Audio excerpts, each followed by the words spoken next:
It all started on a New Year's Eve. This is the family of the Lu the Naku clan, a wealthy family in the real estate and luxury apartment business. While everyone was happily partying and counting down to the new year, a little girl was writhing on the ground amidst the loud sound of fireworks. Standing next to her was a woman, but she coldly turned around, got in her car, and drove away without caring about the child at all. 19 years later, at Kotan Nakadi International School, there was a 4th grade girl with an angry face named Sine.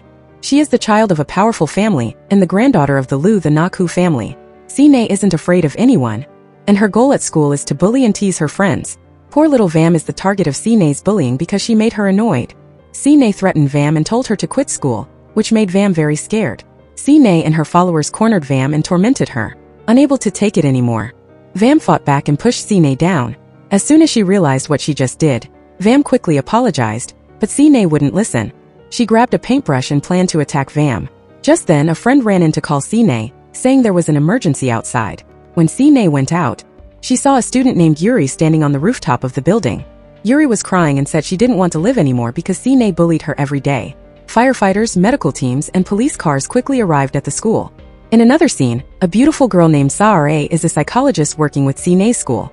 After getting a call from the principal, she went to the school immediately. On her way, she accidentally bumped into a young restaurant chef named Cam and dropped one of her earbuds. Cam tried to call her back, but she didn't hear him. Back at the school, Yuri's mother was crying and begging her daughter to come inside. Meanwhile, Sine's brother pulled his sister to a corner and warned her that if that friend jumped, their family would definitely be in big trouble. Sine still insisted she did nothing wrong and that this had nothing to do with her. Pan, though Sine's cousin, had to step in to stop the siblings from arguing. On the roof, Yuri kept crying and talking about how Sine bullied her in so many ways while no teachers or the principal dared to help. The girl didn't want to live anymore and believed it was all Sine's fault. Right then, Saare arrived and approached Yuri. She hugged Yuri to comfort her, but unfortunately, they both lost their balance and fell down. Luckily, an air cushion had been set up below, and many people filmed this scene. When Yuri landed safely, she ran straight to her mother. Yuri's mother didn't hesitate. She immediately turned to criticize Sine, calling her the one who caused everything and asking why she had to treat her friend so badly. Unable to stand the constant accusations, Sine screamed like she lost control and turned to run away from the crowd.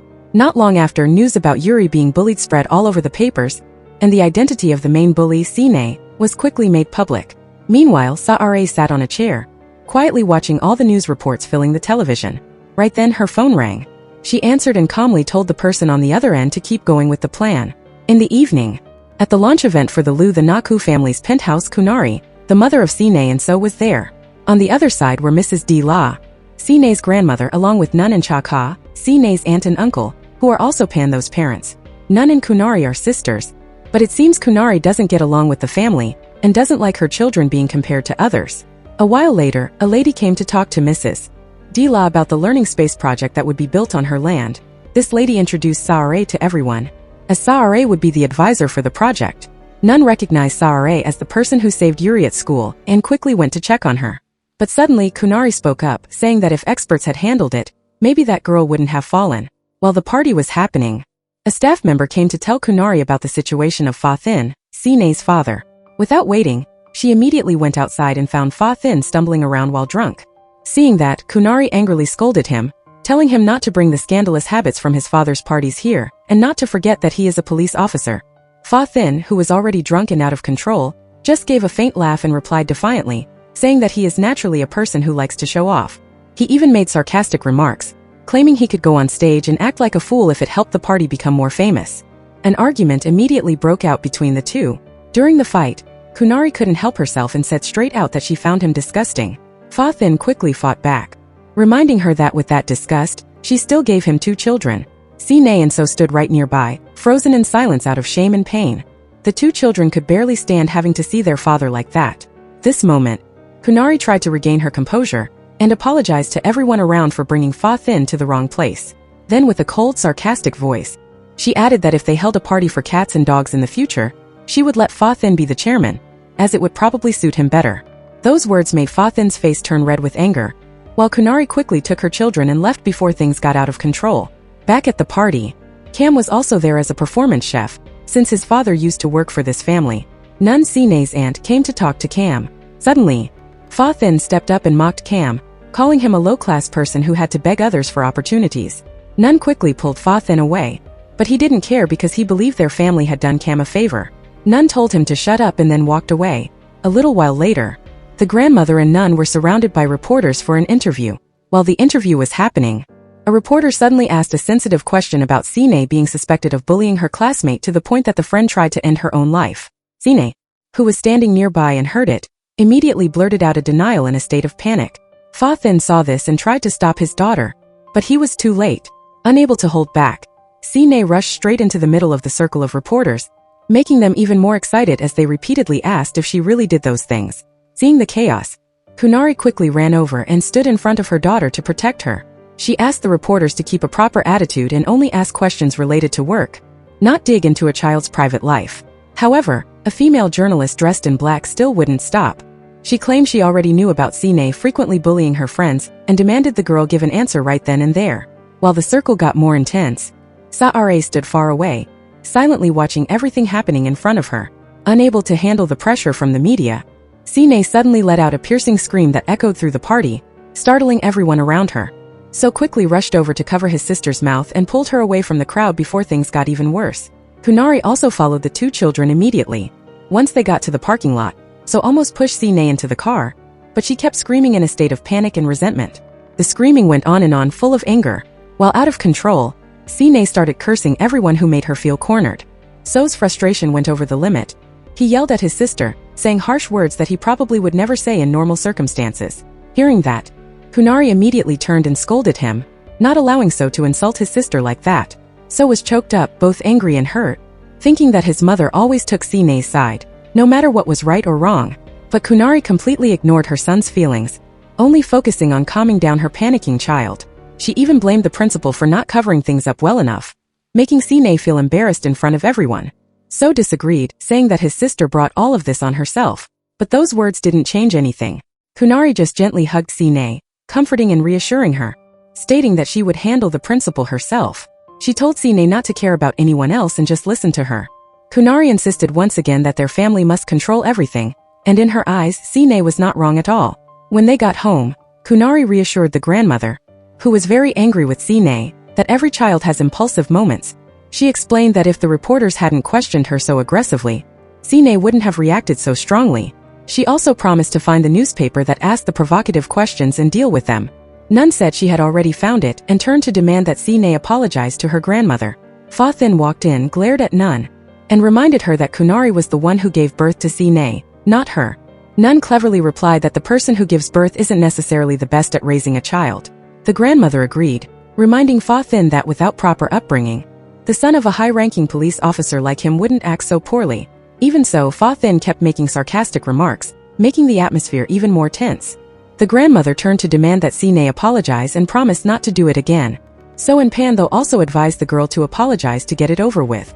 So even emphasized irritably to just apologize and be done with it, because he was tired of all these troubles. But Sine firmly refused. She stood up screaming and crying, and insisted that her mother said she wasn't wrong. Anger and confusion made her keep asking where she went wrong, with tears streaming down non-stop. Finally, the grandmother softened her heart and said in a gentle voice that it was okay, and she didn't need to apologize anymore. Hearing that, Sine really burst into tears, sobbing as if her life was ending, letting out all her stress and pain. Suddenly, Kunari stood up holding a vase, and yelled that everyone had put too much pressure on them, ruining the happy family atmosphere. Without waiting for anyone to react, she took the vase and smashed it against her own head, leaving everyone there stunned. So seeing his mother couldn't hide his shock and asked if she was crazy. Kunari calmed down and stated that everything ends here. She declared that if everyone wanted to punish Sine, she would take it all for her. Right after that, she called Sine to go back home, ending the tense scene in front of the whole family. At Nun's house, she was almost going crazy thinking about her sister's actions. Her frustration made her complain non-stop. Then she turned to praise Pando for being a good kid who never gave her a headache like that. Meanwhile, at Kunari's house, the atmosphere wasn't any calmer. Fa Thin kept making sarcastic remarks, saying that the person who needed to see a psychiatrist was none other than Kunari herself. She didn't flinch and just calmly replied that she would rather hurt herself than let anyone touch or punish Sine.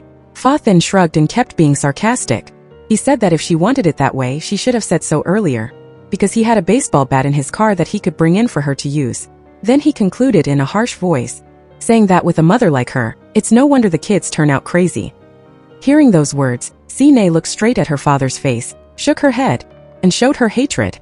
Fa then coldly replied that it was her problem, not his, and then turned around and walked away. That scene made Sine burst into tears. Hugging her mother while feeling completely confused and sad, Kunari gently comforted her child, saying she wasn't in any pain and that she could do anything for Sine. She told her daughter to remember that no one loves or understands her more than her mother. Somewhere else at Sara's house, the female journalist in black who reported and secretly filmed the clip of Sine turned out to be Fleng, Sara's best friend. Sara was the one who planned for Fleng to do this. She asked about Fleng's mother, and was told that she was much better after getting help from Sara. When Fleng got home, her mother reminded her to do whatever she could to help Sara, because Sara had been very good to their family.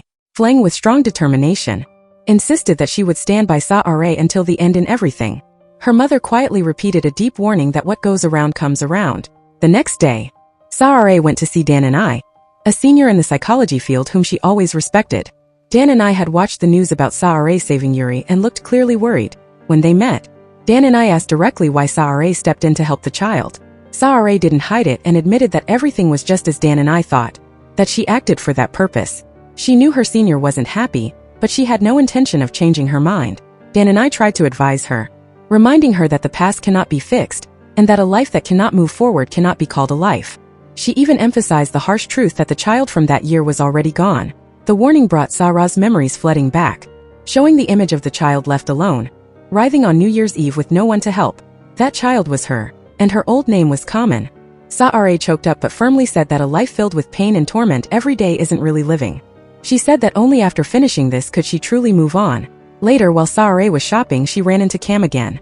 Cam returned her earbud, but Sara said she had already bought a new one. Sara asked Cam if he knew the Naku family.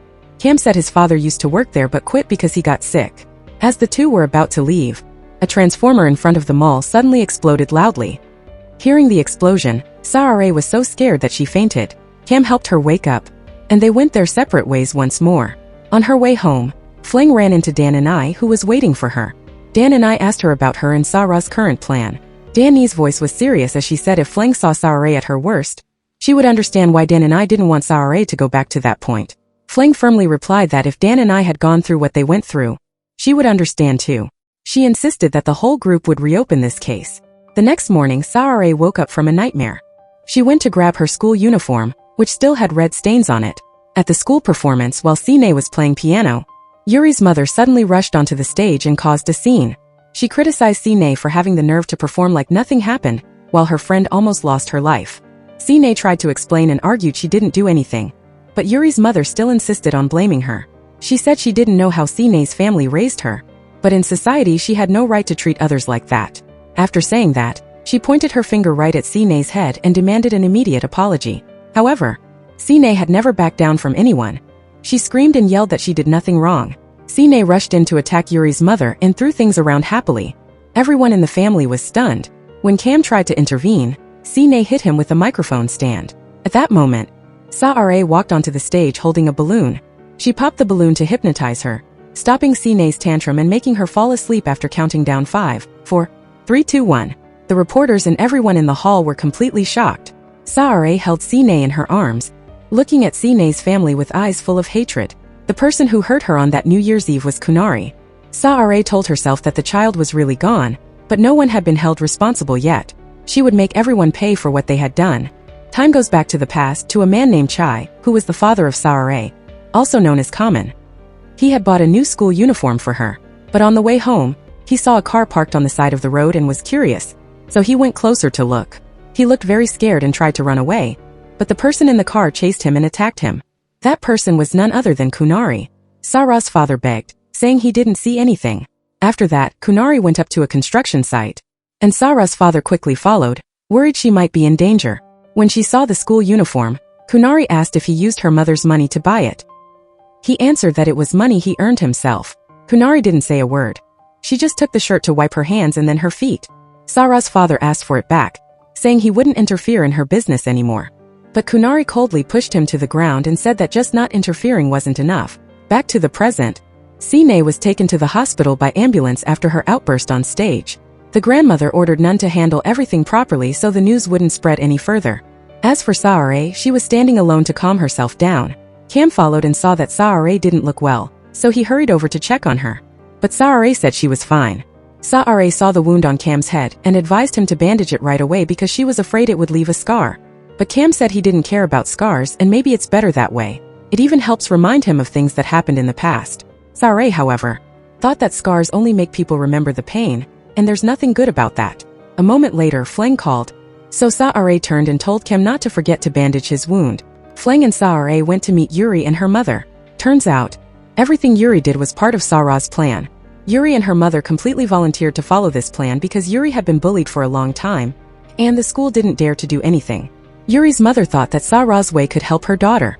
She didn't care what issues Saare had with Sine's family in the past. She just wanted Saare to teach that family a lesson. At Sine's house, there was an announcement that the parents in her class would have an emergency meeting. Kunari declared she would go and settle it herself. The grandmother looked at Sine and asked why she had headaches so often. Hearing that, Sine turned and glared at her grandmother. Kunari quickly defended her daughter, saying it wasn't Sine's fault. If Yuri's mother hadn't come to cause trouble, her daughter wouldn't be like this. The grandmother replied that no matter what anyone does, they have to save face. Kunari disagreed and asked if she should just accept anyone doing whatever they want to her daughter. Sine was just defending herself.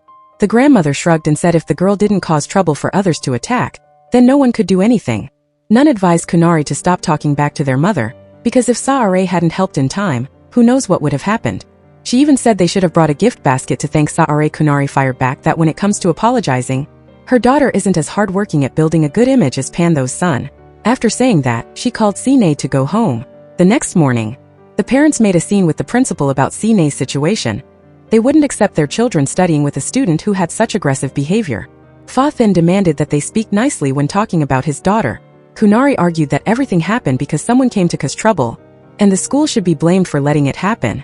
Other parents also spoke up, saying their kids often saw Sine bullying friends, and they even said the principal was favoring Sine's family because they donated a lot of money to the school.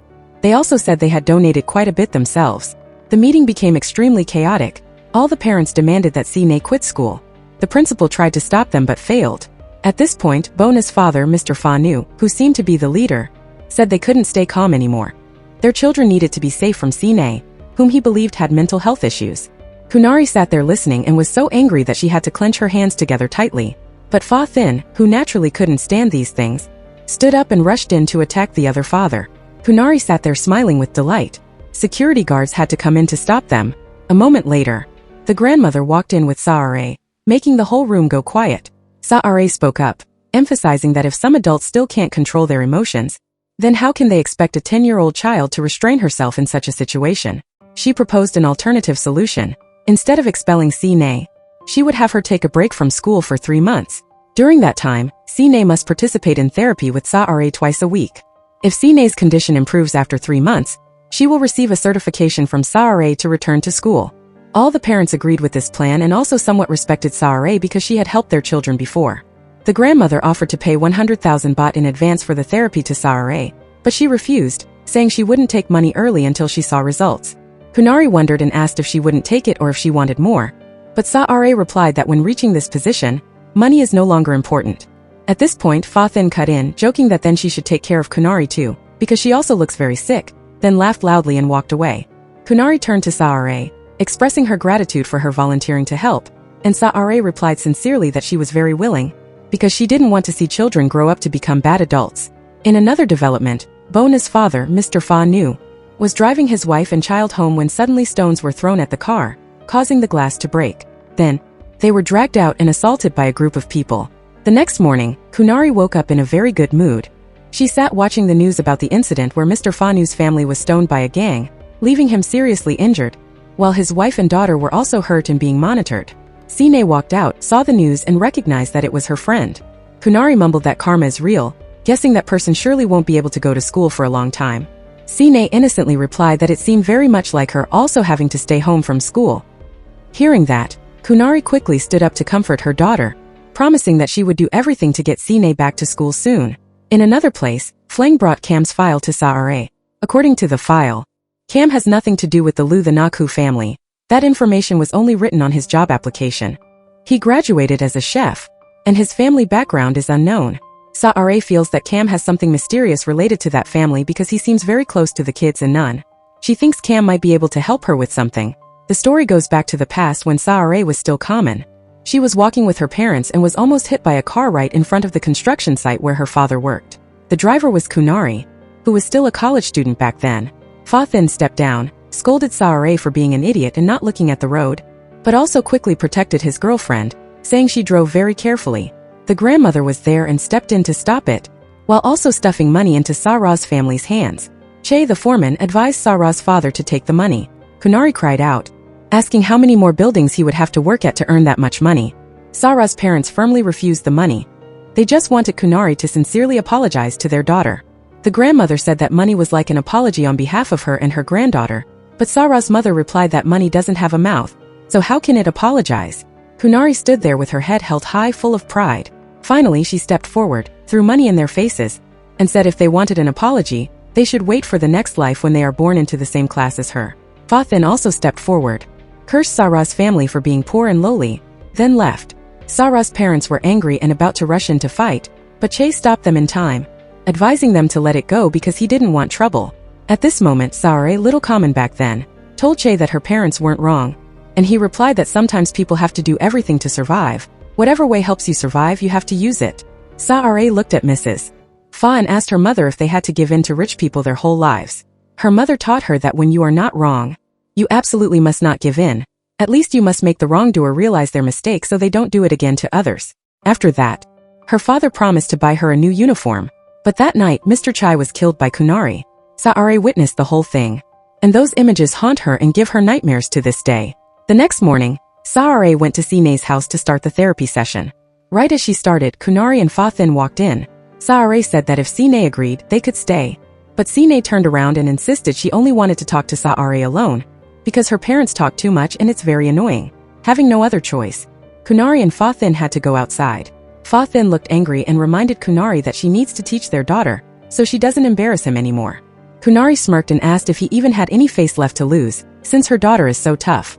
After her parents left, Sine took out her phone to play, completely ignoring Saare.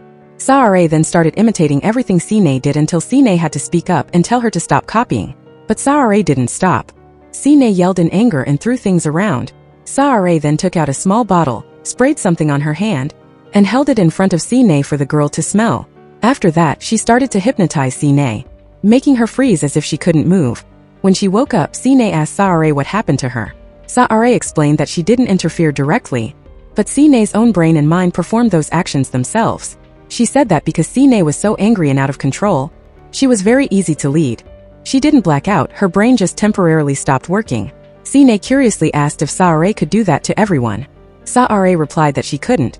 She can only do it to people who show her their weaknesses. Then, Saare asked Sine if she was ready to start, or if she wanted to play on her phone first. Sine shook her head, didn't want to play anymore, and was ready to start. Saare started asking about Sine's family. Sine said her family has 3 houses: her grandmother's house, her house, and her Aunt Nun's house. Her mother said that her grandmother wants everyone to live privately, but she doesn't think so. Every week, the grandmother has a day where she calls everyone to come over for dinner, but at every gathering the grandmother scolds everyone. Her father is often scolded for his bad behavior. Her mother is scolded for not taking care of her husband and kids, and Aunt Nun is scolded about her work at the company. Everyone gets scolded. Grandma always takes credit, saying they are where they are today because of her. One day, during a family dinner, Grandma sighed and complained that if one day she was gone, she really didn't know how the whole family would survive. Fa Thin immediately said something sarcastic, saying he was wondering the exact same thing, and even suggested she try dying to find out. That comment shattered the peaceful atmosphere instantly. Grandma got angry and threw a bowl of water in his face right at the table, then yelled that just because she didn't allow Kunari to get a divorce didn't mean he had the right to do whatever he wanted. She emphasized that without her family, Fa Thin was just a mediocre cop with no power at all. This point, Sine said she doesn't like eating at home. She prefers eating at Cam's place instead. Cam is the person she feels comfortable around because he is very kind. But she doesn't understand why her parents always talk bad about him. Other people in the house like Uncle Don are very kind, and her cousin Pantho is too. She wishes Pantho were her brother instead of so. As for Aunt Nun, she sees her crying a lot. When she asks, her aunt never says why. Her parents also fight often. Her father often goes out late, and when he comes back, he just stays in his office. but she has never seen them hit each other. At most, they just throw things. After that, Saare asked Sine to draw a picture for her to see. After the session, Saare took Sine outside. Kunari saw Saare just having her daughter draw, so she wondered how that was part of the therapy. Nun immediately reminded Kunari not to interfere with Saara's methods. Saare gave Sine a doll keychain as a gift for their first meeting, and Sine looked very happy. A little while later, Naimo and Inaina, Sine's two best friends, came to play with her, but so didn't seem to like it. After that, Kunari saw Saare out and gave her money in exchange for signing the papers to let her daughter go back to school sooner. Saare gave a faint smile and said, "Doing this after only the first session? Especially since she usually charges 3,000 baht an hour." Kunari replied that the price was way too cheap, even offering to pay for 50 hours up front if it was just small change to her. Saare shook her head and refused, telling Kunari to keep the money because there might be other things that would cost her a much higher price later. After saying that, she got in her car and drove away. Later, Saare went to Cam's restaurant, but it wasn't open yet. Cam saw Saare and hurried out to greet her. Saare asked Cam for help with Sine's case. Cam thanked Saare on behalf of Sine for helping, saying that no one really understands Sine. Saare said she had met with Sine, and there was still a lot she needed to know for the therapy. She knew Cam was quite close to Sine. Cam asked if telling Saare the things the kids confided in him would be betraying them. Saare replied that it was helping the kids because children often tell everything to the person they trust. She promised that everything would be kept secret. Cam agreed and said he would help if it really benefited Sine's treatment. Back with Kunari, she was sitting and watching a clip about Sara's therapy clinic. The next morning, B, Sara's assistant, arrived and saw a box placed in front of the door. As she brought the box inside, there was a phone call with a strange voice. When she opened the box, she saw a dead baby rabbit. B quickly showed it to Dan and Saare and Flang. Dan and I felt something was wrong and asked Saare about what she said regarding reopening the case. Dan and I asked how she planned to do it without any evidence. Flang said that if even someone as skilled as Dan and I couldn't see it, then the other side definitely wouldn't expect it either. She thought they were on the right track. Dan and I believed that the appearance of the second rabbit was clearly a threat. However, Saare stayed calm and said they couldn't be sure yet if it really came from those people. Compared to the horrible things she had gone through, this didn't scare her at all. Dan and I looked straight at her and said that Saare could lie to anyone in the world, but she couldn't lie to herself. He emphasized that the problem wasn't fear, but her safety. Flang immediately spoke up, promising she would personally take care of and protect Saare. Saare replied that she had to succeed. She had to make them pay for all the sins they had committed. After that, Saare went to the temple to burn incense for her parents and promised she would get justice for them. Meanwhile, in the middle of the night, Cam woke up and went to look for his father. He saw him sitting and looking at photos in the storage room and asked about a child named Kamen. It turns out that Cam's father is Che, the foreman for Sara's parents years ago. As for Saare, she was looking at the drawing Sine made and recognized Fa Thin's Charity Foundation logo in it. Furthermore, she also had a diagram of all the members of the Sine family. The atmosphere is getting more and more tense. Mrs. Dila said that there are only a few months left before the statute of limitations runs out on the case involving their family's hidden secret, and absolutely no one must find out. Kati, Kunari's subordinate, brings money to someone every month. Flang followed him until Kati spotted her and chased her, but eventually they lost each other. Flang managed to get the logo from the shirt of the person Kati gave money to and brought it back to Saare. She will go find out who that person is and why they receive money from Kunari's family every month. Meanwhile, Saare called Cam and asked him to take her to a charity food drive at Fa Thin's foundation. As for Nati, he and some people from the foundation and friends went to visit a child at the hospital. The little girl lying in the bed is named Faya. She can't speak and seems very afraid of Fa Thin, even though he talks to her very sweetly. As for Kunari, she took Sine's drawing to show a psychiatrist. Looking at the lines in the drawing, the doctor immediately commented that it was an image of a broken family, with everyone going in different directions and having problems both inside and outside the home. The drawing clearly reflects how Sine views her family. The doctor said that the psychologist treating Sine must definitely understand Kunari's family story after seeing this drawing, and if she's good, she might even know the private secrets of each member. Hearing that, Kunari thought that if Saare were really an enemy of her family and had gotten this close, she definitely wasn't an ordinary person. She immediately ordered Kati to investigate Sara's background. At this time, Saare, along with Cam, Flang and Cam's staff, arrived at the charity food drive.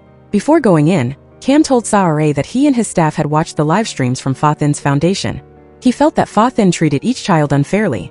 The atmosphere was also very gloomy, as if the kids were forced to live stream their drawing and participate in the activities.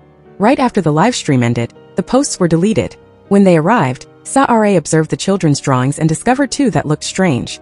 Saare asked the caretaker, who said those two drawings belonged to two kids named Faya and Ki. Faya and Ki are very close, so they drew Fa Thin in a very funny way. They drew him as a demon. Saare wanted to meet these two children, but Faya was in the hospital because she fell from a balcony, while Ki was sitting alone behind the school. Because Faya wasn't there, Ki refused to play with the other kids. Saare then went over to where Ki was. When she got there, Saare talked to Ki, asked about the drawing, and showed Ki a photo of Fa Thin.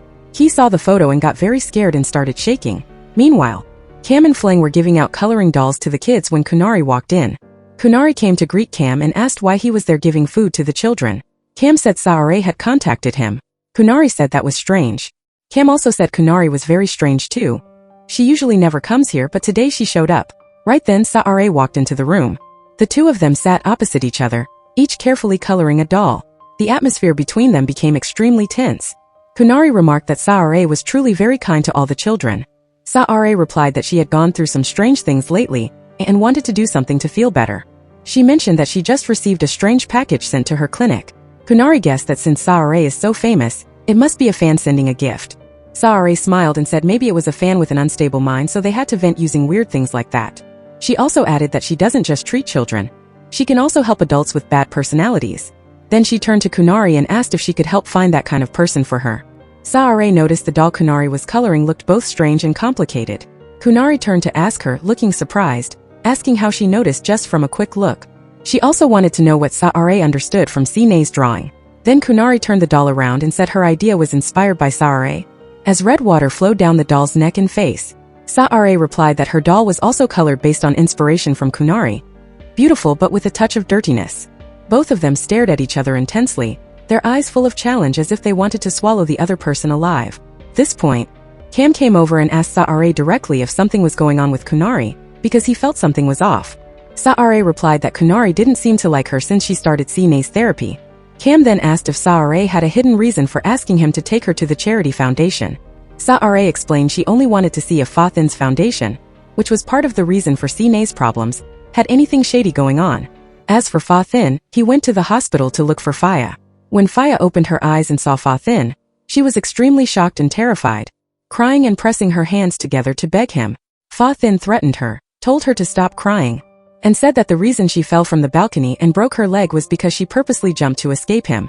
Fa Thin warned her that if she tried to write letters to tell everyone what he had done to her, he would harm Faya's other friends. He said he wouldn't let Faya die easily, she would have to be with him for a long time. After saying that, Fa Thin committed a vile act against Faya while she was still begging with her hands together but couldn't speak. Somewhere else, Mrs. Sam Feo, the owner of an orange orchard and also the owner of the shop where Mr. Chai, Sara's father, was harmed, looked away quietly with tears in her eyes as she remembered Mr. Chai's incident. On that fateful day, Mrs. Fa and her daughter worked hard to gather evidence and find out what happened before Mr. Chai died. During the investigation, Mrs. Sam Feo revealed that at that time, while she was going to Muchan, someone contacted her wanting to buy the surveillance camera footage. She opened the video, and the image showed a car intentionally chasing Mr. Chai, clearly with the intent to harm him. Mrs. Fa and her daughter asked to save the video as evidence, and Mrs. Sam Feo didn't hesitate to ask her grandson, named So, to help copy it. Back to the present after a long time, thinking about how the case involving Sara's father still hasn't been cleared up, Mrs. Sam Feo feels persistent guilt and pain in her heart. As for Saare, she went to find So at school. She wanted to talk about Fa Thin. So said if there was anything, she should go ask his father directly. Saare asked why So didn't like Sine's friends coming to the house. So didn't just look unhappy. He seemed more on guard. So said he wasn't being cautious at all. He just felt annoyed and walked away. The next day, Cam came to talk to Saare. He was worried that So might do something bad after Pando told him that So seemed to be hiding something. Cam added that So and his parents don't really get each other, which made him wonder because usually, the oldest son in the family is very loved. Cam thought So couldn't do as much as Kunari expected. Saare noted that because of this, Kunari shifted all her expectations to Sine. While So is truly pitiful since no one understands or listens to him, not even his family, Saare advised Cam to tell So that if anything happens, he can come to her to talk. Elsewhere, Kunari stood looking at the doll she had painted and remembered her conversation with Saare, while also scratching her own arm. Kunari's arm was covered in old and new scars caused by her own fingernails. Meanwhile, Saare showed Fling photos of the children at the charity foundation. She believed these were traces of Fa Thin forcing them into vile acts. She got this evidence with the help of someone in Fa Thin's house who had known about this for a long time. Later, Saare went to a bar and met Nun sitting alone and drinking. Saare started a conversation and used psychology to talk to Nun until Nun burst into tears from her bottled-up resentment. Nun admitted that she hated herself for putting up with wrong things, to the point where she couldn't fully teach her child about what's right. After venting, she felt better. As the two were about to leave, suddenly someone sent Nun a clip of Fa Thin and the children at the charity foundation.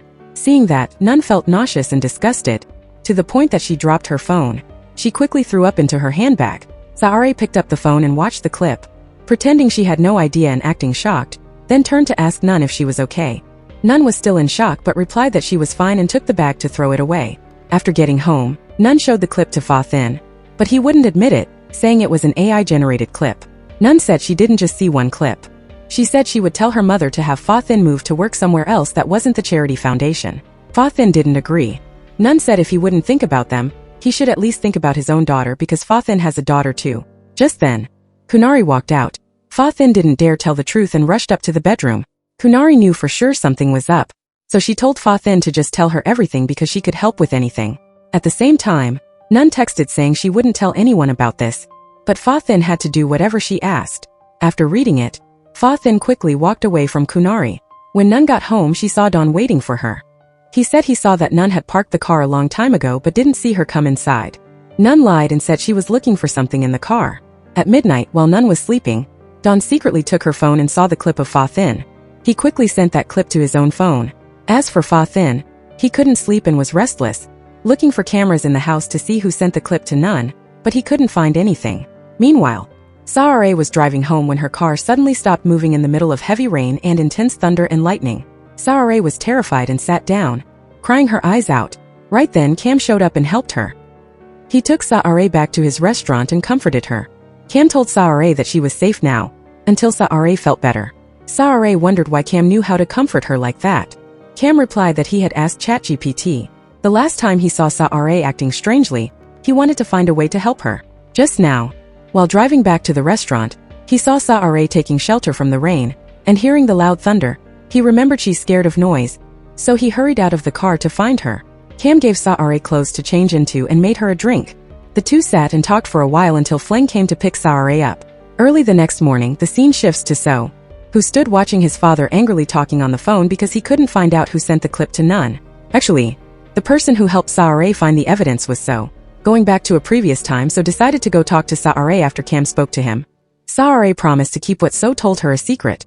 Saare said that So's father did those things to the kids at the charity foundation. Hearing that, So was extremely shocked, not understanding how Saare knew. Saare said that if So kept this secret all by himself, it would hurt him. So finally agreed to tell her that he had seen his father try to grope Sine's friend. Because of that, he didn't want Sine to bring friends home anymore. He saw his father kept those clips on the computer. He wanted his father to stop but didn't dare. Saare slowly persuaded So, encouraging him to be brave, take those clips, and help her if he wanted to stop his father. So followed Saara's words. He sneaked into Fa Thin's room to get the clips and gave them to Saare. Time goes back to when Saare was still common, living with her parents at a construction site. On New Year's Eve, the company brought cakes to give out to the workers, and the company that hired Saara's parents was Kunari's family. Saare and her mother went to get the cake just like everyone else. Once she got the cake, the little girl was very happy and sat down to eat with her mother. Saare let her mother eat a big piece first. Immediately, Saara's mother suddenly had symptoms like she was poisoned.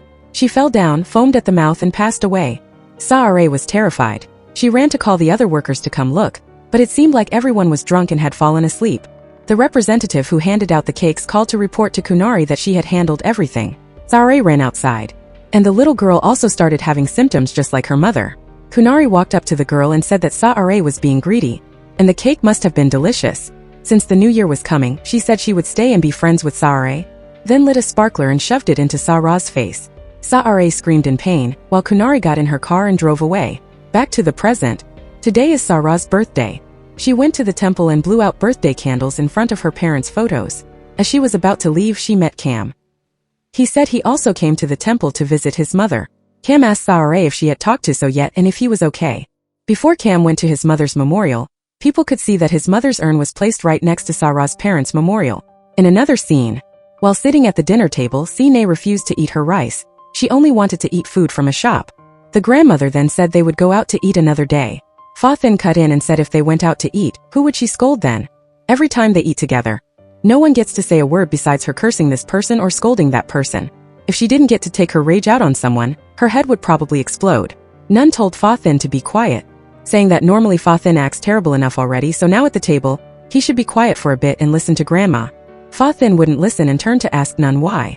But as soon as Nun touched her phone, Fa Thin got scared and didn't dare say another word.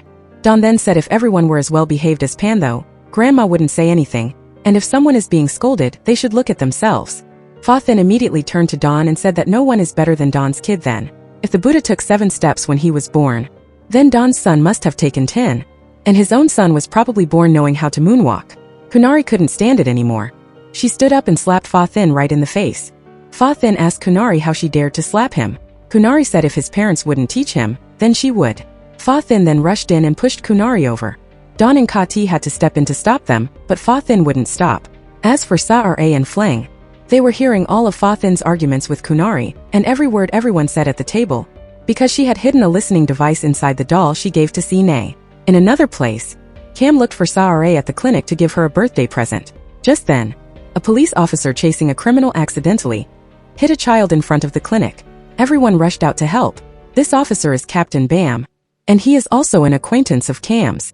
After that, Cam went back to his shop and saw Pando waiting for him. He came to confide in Cam that on the night his mother came home, he went down to find her but saw his mother talking to Fa Thin behind the house. He eavesdropped and heard the conversation between his mother and Fa Thin, but he didn't dare to ask and didn't understand why his mother didn't speak up about Fa Thin's business. He felt very awkward. Cam said he would find a way to help, but if anything happened, he must let him know right away. After that, Cam called Captain Bam to discuss this matter. As for Fa Thin, he received a message asking for a meeting about the clips. Fa Thin went to the agreed location and time. The person who asked to meet Fa Thin was none other than Fleng. She covered her face so Fa Thin wouldn't recognize her. Fa Thin asked who she was and how she got the clips. Fleng immediately played a recording of a conversation between the grandmother, Nun, and Dawn. Mrs. Dila already knew about Fa Thin's business at the charity foundation. Nun was afraid that if Fa Thin was exposed, he would bring up the case from 19 years ago as a threat. Dawn then said they should change the game. Let Fa Thin's secret be exposed, and at the same time pin all the blame on him. They would say that because Fa Thin wanted that child so badly, he killed the parents and used his father's power to cover up the news. Fa Thin was furious when he realized he was about to be betrayed. Fleng told Fa Thin to stand as a witness, so she could reopen the case from 19 years ago. She said even if he got rid of her, she wasn't the only one who knew about this. And even if Fa Thin asked the people in the house, no one would tell the truth. Since he knew he was about to be betrayed, he should be the first to betray them. She said she would contact him again for an answer. As for Captain Bam, he followed Fa Thin and saw Fleng. When Fleng left, Fa Thin immediately drove after her because he had secretly put a tracker on Fleng's jacket. But Fleng discovered it and threw the tracker in the middle of the road, making Fa Thin lose her trail. Suddenly, a car cut in front of Fa Thin. It was Kunari. She had put a tracker on Fa Thin's car, so she knew where he had been and where he was going. But Fa Thin didn't tell the truth about who he went to meet. As for Fleng, she stopped her car, and Captain Bam followed behind to see who she was to be talking to Fa Thin. But Fleng attacked Captain Bam and managed to escape. Later, Captain Bam took the clip from his helmet camera that caught Fleng and showed it to Cam, but they could only see the tattoo on Fleng's arm. Cam recognized it as the exact same tattoo on Fleng's arm. Fleng went back to see Sa-Ra. The clip she played for Fa Thin was actually made using AI to edit the voices from the recording in Sine's doll, aiming to trick Fa Thin into becoming a witness. In another scene at Grandma Dla's house, Fa Thin was drunk and caused trouble with his daughter, kicking her out. Nun immediately told Pando to take the girl outside first. The grandmother asked Fa Thin if she needed to call a rehab center for treatment. Fa Thin said if he had to go to rehab, then everyone in this house would have to go to a mental hospital as well. Dawn told Fa Thin to stop drinking because he was already wasted, but Fa Thin turned around and scolded Dawn instead. Grandma Dila said she didn't know what got into her to ever accept Fa Thin as her son-in-law. Fa Thin immediately replied, asking wasn't it because she wanted him as a son-in-law just to take advantage of his father's position? Grandma said it's good that he knows his place. She said that now Fa Thin's father has no more power and Fa Thin has no value left to be used. Fa Thin then asked if he was truly useless. He said if he were really useless she would have kicked him out a long time ago. But the reason she keeps him around is because he knows Kunari's secret. Kunari said Fa Thin was the one who offered to help her. Fa Thin said if he had known that helping Kunari and the accomplices in this house would end like this, he wouldn't have helped. Nun told Fa Thin to stop, but he wasn't afraid because he thought Nun was going to expose his secrets anyway. Fa Thin turned to Grandma Dila and said maybe he really is crazy. Crazy enough to have 2 kids with a cold-blooded person like Kunari, and put up with it for nearly 20 years. He said Grandma Dila should feel lucky to have a son-in-law like him, and should even be proud because now she is known as the mother of the person she once blamed for everything. This point, Grandma Dila couldn't take it anymore. She pulled out a gun and fired shots wildly, making Fa Thin panic. She said they had tried to protect this family, and wouldn't let Fa Thin ruin it. She said it's good that he knows he's useless. Fa Thin's only value is saving face for her family. If he keeps acting crazy, she said next time she fires, she definitely won't miss. Back with Cam, he went to see Saare and asked about Fleng, if she was Sara's best friend. Saare replied that Fleng has been her friend since they were kids. Cam pretended to ask about Fleng's tattoo, but Saare realized that Cam had something on his mind. Cam had to admit that Captain Bam was tracking Fa Thin for some things, and he had seen Fa Thin talking to someone with a tattoo just like Fleng's. He was worried that if Fleng did something bad, it would get Saare in trouble. Saare insisted that Fleng would definitely never do anything bad. She knew her friend very well. After that, Cam called Captain Bam to say Saare confirmed her friend wasn't involved. The next day, Fa Thin met Fleng and agreed to be a witness. He had secretly placed cameras in Kunari's house and recorded a clip of himself going crazy, which made Kunari and the grandmother admit to the old case. Then he showed it to Fleng. Fleng told Fa Thin to go to the police station to turn himself in with the evidence, so that he could get off the hook. The next morning, Fa Thin put on a hat and covered his face to take a taxi to the police station to be a witness. Fleng called to rush him to turn himself in and give the evidence to the police. She said the police would protect Fa Thin as a witness and she would help him. Saare said that if Fa Thin turned himself in, she would show up as the victim so the police could reopen her parents' case. Fleng said that at that point, Saare would have to reveal her true identity. Saare agreed because she also wanted everything to end soon. While Fa Thin was walking into the police station, news of what he did at the charity foundation suddenly spread everywhere, and even reporters found him. Fa Thin screamed that he didn't do anything before the police rushed in and arrested him. At Kunari's house, everyone had already seen the news. Kunari didn't know how to face her kids, while they were sitting there watching the news about their own father. So was alone in his room and quickly called Saare, saying she had promised him things wouldn't turn out like this. Saare replied that she wasn't the one who leaked the news. Someone else had made a move first and she would find a way to handle it. Pan though went to find So because the adults told him to check on his younger brother. So burst into tears and apologized, saying he didn't want things to happen this way. Pan though comforted his brother, saying he already knew about this beforehand.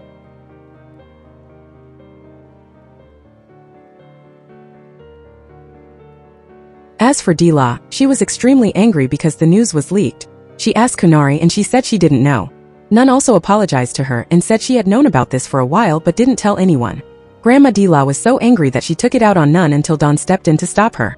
He admitted he was the one who leaked Fa Thin's clip. Because he knew Fa Thin was about to betray them and reopen the old case, he had to act first. He is currently investigating to see who sent the clip to Nun. Don said he had thought about this for a long time before doing it. Right now, reporters are surrounding the house. If she's ready, let's go out for a press conference together. In this situation, whoever acts first will have the upper hand. The grandmother immediately walked outside. Nun blamed Don for not discussing anything with her. Don said it was the best way to get rid of Fa Thin, and he would take over those jobs from him. In another place during the press conference with Don, Grandma Dila, and Nun, Don declared that what happened had nothing to do with the family members, and hinted that Fa Thin might be involved in other cases too. As for Kati, he brought Sara's records for Kunari to see, so she learned that Saare used to be a volunteer for the charity foundation, and had once applied for a job at the Luthana group. Saare had been around Kunari's family for a long time already. Flashback to the past. After Kamen, who is Saare as a child, was hurt and had everything destroyed by Kunari, she luckily survived and had to stay in the hospital. Uncle Che and the people from the construction site took turns taking care of her. Uncle Che walked in and tearfully told Saare that her mother was gone. Saare was in extreme pain. As for Aunt Samfeo, the landowner, when she brought the tape she had her grandson So copy to give to Sara's mother, it was too late. After that, Kati used money to buy that tape from Aunt Samfeo and forced her to move away. Aunt Samfeo had no choice but to accept. When Saare was discharged from the hospital, she went to find Aunt Samfeo to get the tape back. But she had already moved. Saare now had no one left. Both her father and mother were dead. The little girl wandered in the rain, thinking that living in this world had no meaning anymore. So she had a foolish thought and planned to run out into the street to be hit by a car to end her painful life right there. Luckily, she met Danini. Dan and I took Saare into care for her and changed her name from Kamen to Saare. Dan and I used hypnosis therapy to heal Saare, helping her feel like she was reborn. From then on, Saare was determined to live well, get a proper education, and then come back to get revenge for her family. Back to the present, Cam told Saare that he knew she was the one who gave the Fa-Thin clips to So. Saare confirmed she did that but was not the one who leaked the clips. Cam understood that Saare had to make a difficult decision when choosing which side to take. He said he would talk to So that So would understand Saare because helping the victim is the right thing to do. At Grandma Dla's house, Don recounted that he tried to force Fa-Thin to say who reopened the case, but Fa-Thin bargained that they had to help him get out of prison first. Kunari thought Fa-Thin must have a reason, because someone like Fa-Thin wouldn't bring trouble on himself. Grandma Dla blamed Kunari for constantly defending Fa-Thin. Kunari said she was just trying to find out who reopened the case. Don mentioned that Fa-Thin said he heard everyone was going to betray him and pin all the guilt on his head. Grandma Dla was surprised because Fa-Thin is someone with status, and no one says things like that. Don said at first he didn't believe it either. But Fa-Thin looked truly angry. After that, Kunari remembered Saare again, the person who had been hanging around her family for so long. Kunari looked and got angrier and angrier, until she crushed the glass in her hand. Right then, Don came over and told Kunari to bandage her wound and calm down. Don asked Kunari if Fa-Thin's situation was linked to the strange phone number that sent the clip to Nun. Kunari replied that if it were linked, it would definitely be for blackmail. But if they wanted to blackmail them, why send it to Nun instead of directly to Fa-Thin? She thought there was definitely something they didn't know yet. Don told Kunari to take her time and think about it. The next day at school, So arrived while everyone was staring and whispering about his dad. So tried to walk away and suddenly fainted. When So woke up, Cam and Saare came to visit him. So said he hadn't slept for several nights. He didn't want to go to school, see his friends, or even go home. He felt like he was the reason his dad was in jail. He felt that if he had just stayed quiet, none of this would have happened. Cam looked at So and asked him if he could handle this situation forever. Meanwhile, Saare also talked gently to So, helping him calm down and realize he made the right choice. She explained that if So hadn't acted, Fa-Thin might have kept hurting the kids at the orphanage or even Sine's friends. Then Saare asked him a question that made him think. If the people who were saved saw him again, what would they say? So was quiet for a bit and then answered that they would thank him. With just that answer, So felt much better. Suddenly, Kunari rushed in and asked So why he fainted. She blamed So for not asking the teacher to call her. If the teacher hadn't said anything, how would she have known? Kunari was incredibly angry that the first people So called were Cam and Saare. Kunari tried to drag So for a medical checkup, but So refused, saying he was already fine. Kunari wouldn't listen. She questioned how Saare knew about So's health. Cam pulled Kunari away, telling her to stop screaming and listen to her son for once. Kunari argued back that she always listens to him, and Cam knows that. Cam asked Kunari if she knew So had lost sleep for many nights. If Kunari really cared, she wouldn't have to wait for her son to say it. A mother should have noticed that. Kunari got annoyed and said Cam had no right to teach her how to be a mother, since Cam lost his mother as a child. Kunari sarcastically said that if she were him, with a dead mother and a father with Alzheimer's, she wouldn't talk to others like that. She accused Cam of trying to solve his own psychological issues. Cam replied that he had no problems to solve. His parents raised him very well. He asked Kunari and Fa-Thin how they raised their kids such that when something happens, the kids don't call them, and once even ran away to find him. He said if someone had parents and grandparents like them, So would be luckier being alone with just his father. After hearing that, Kunari slapped Cam. Saare quickly stopped it because this was a school, many students were there, and someone was filming.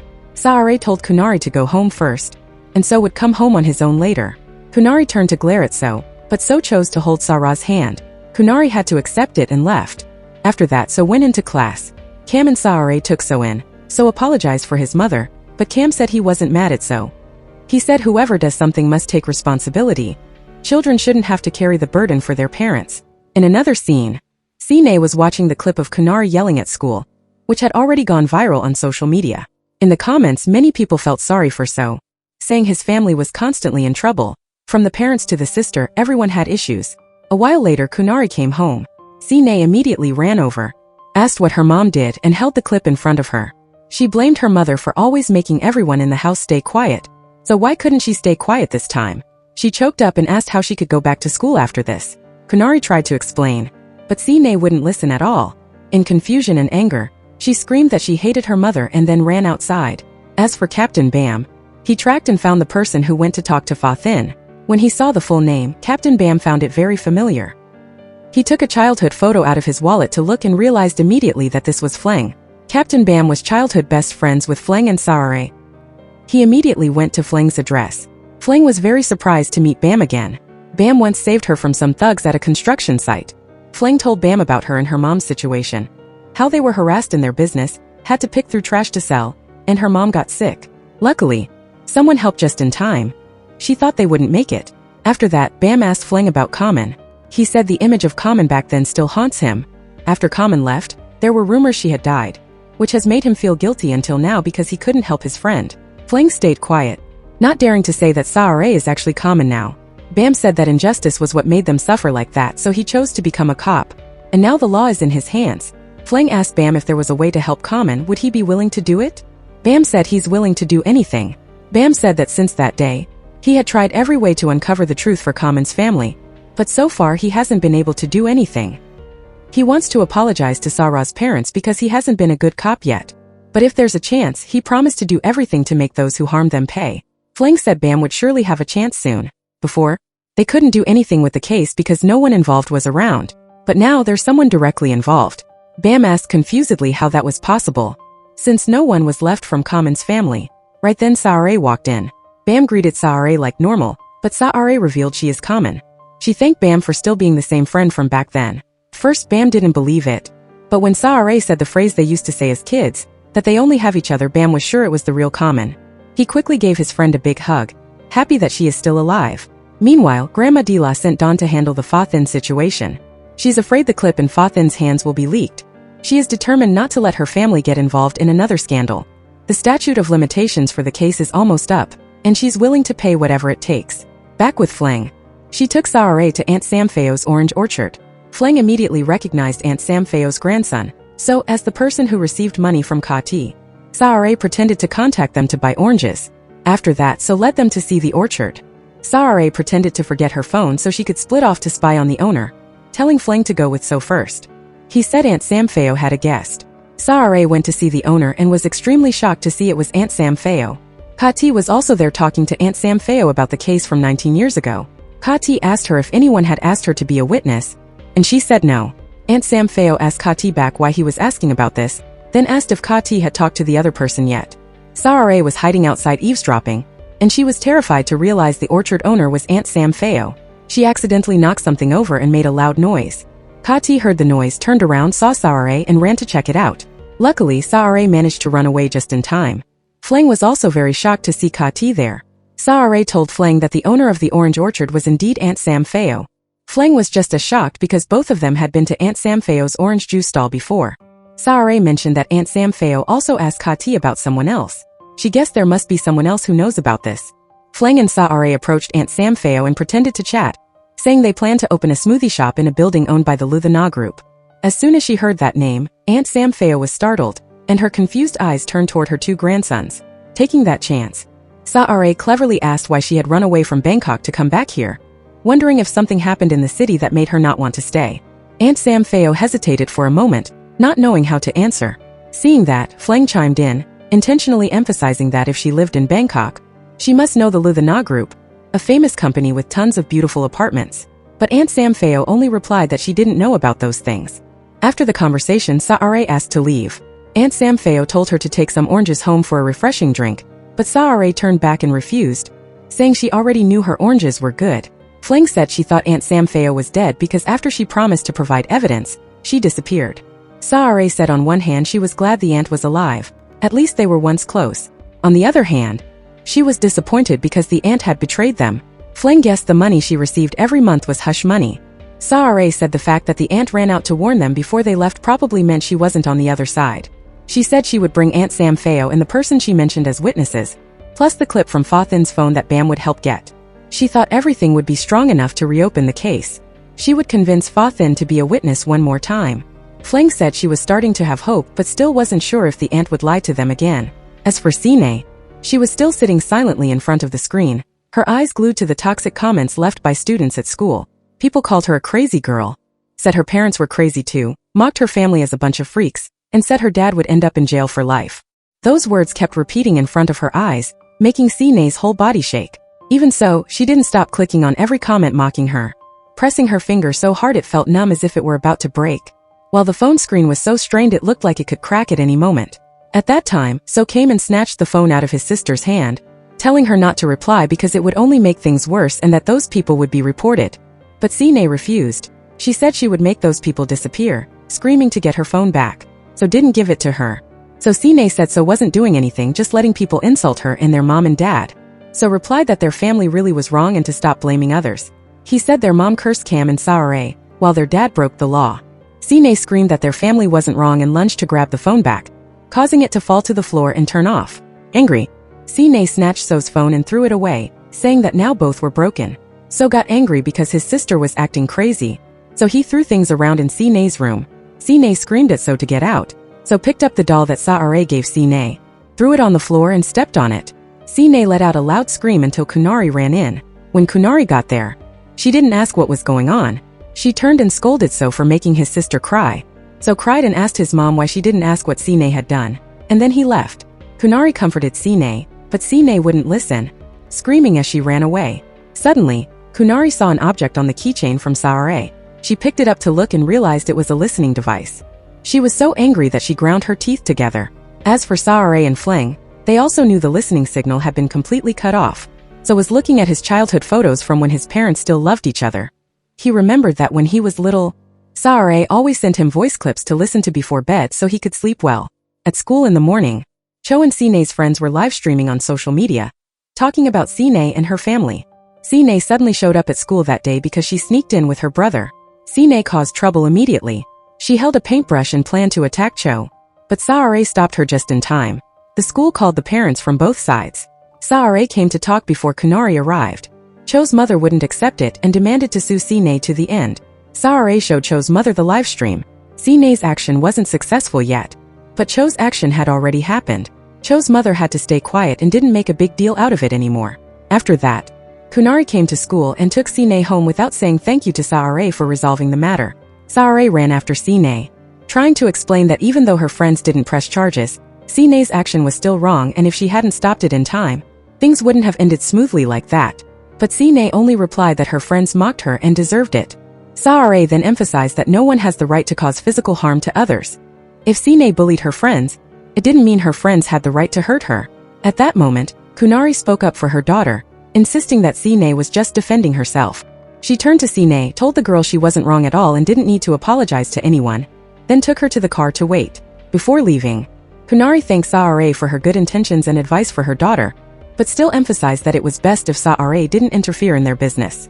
Saare didn't back down. She said she couldn't stay out of it because Sine was still part of her responsibility.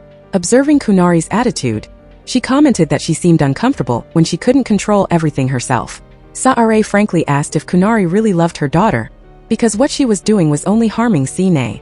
She might think she was protecting her child, but not teaching Sine how to apologize was no different from making the girl lose her conscience. Kunari immediately argued back, saying that the kid who insulted Sine was the one who needed a conscience, because they shouldn't have done those terrible things. According to her, Saare shouldn't have stopped her because that kid deserved a lesson. In response, Saare calmly said that if she heard this from anyone else, she would be shocked.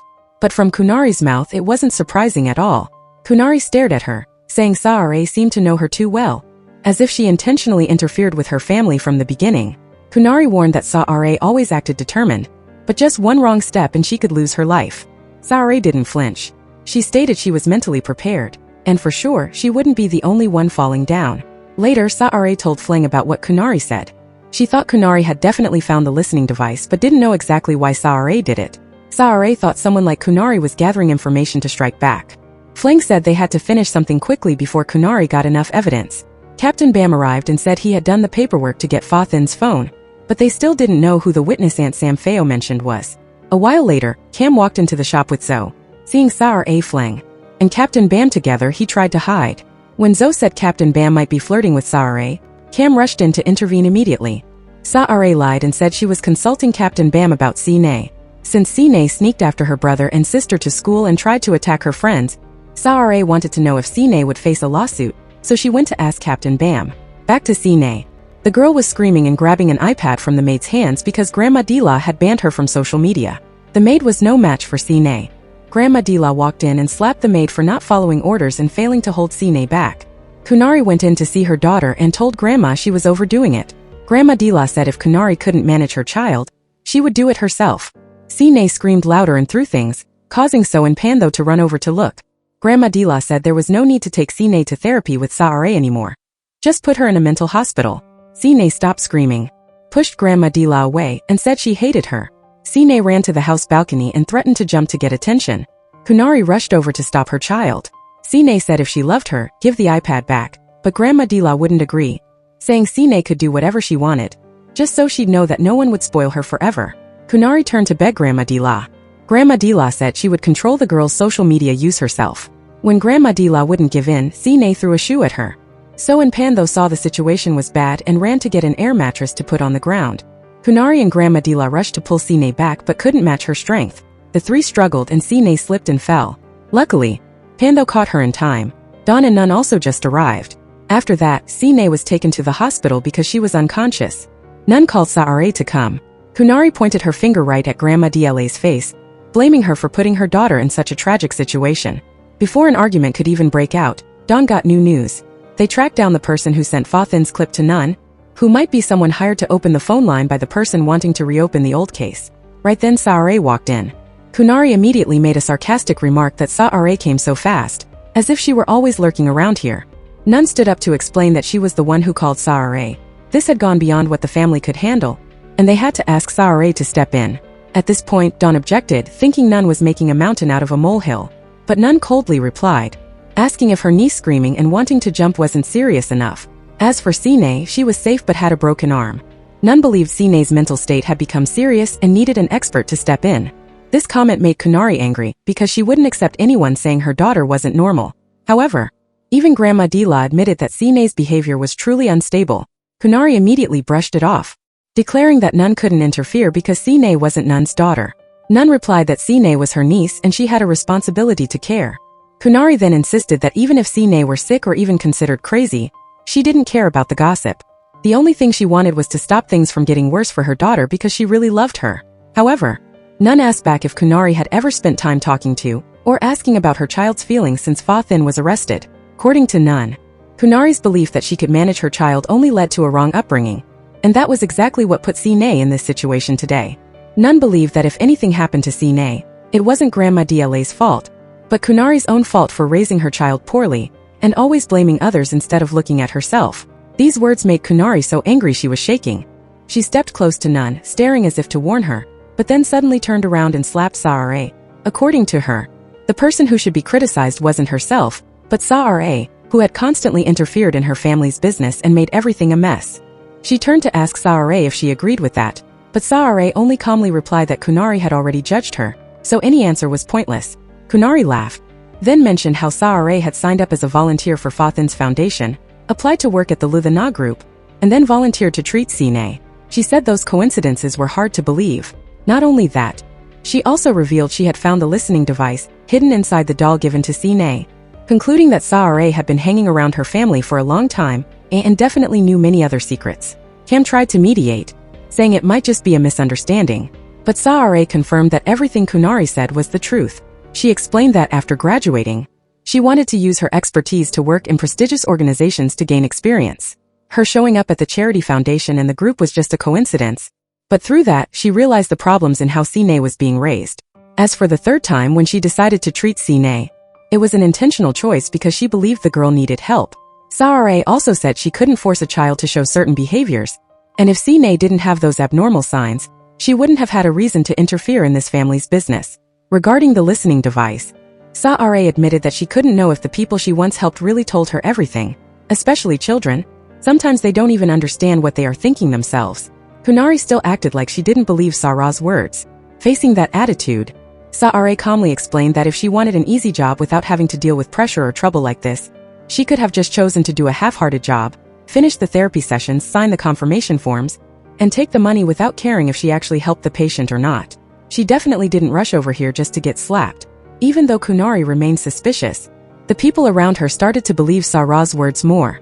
This was because everyone could clearly see that Kunari's way of raising her child wasn't normal, and today's consequences didn't happen by accident.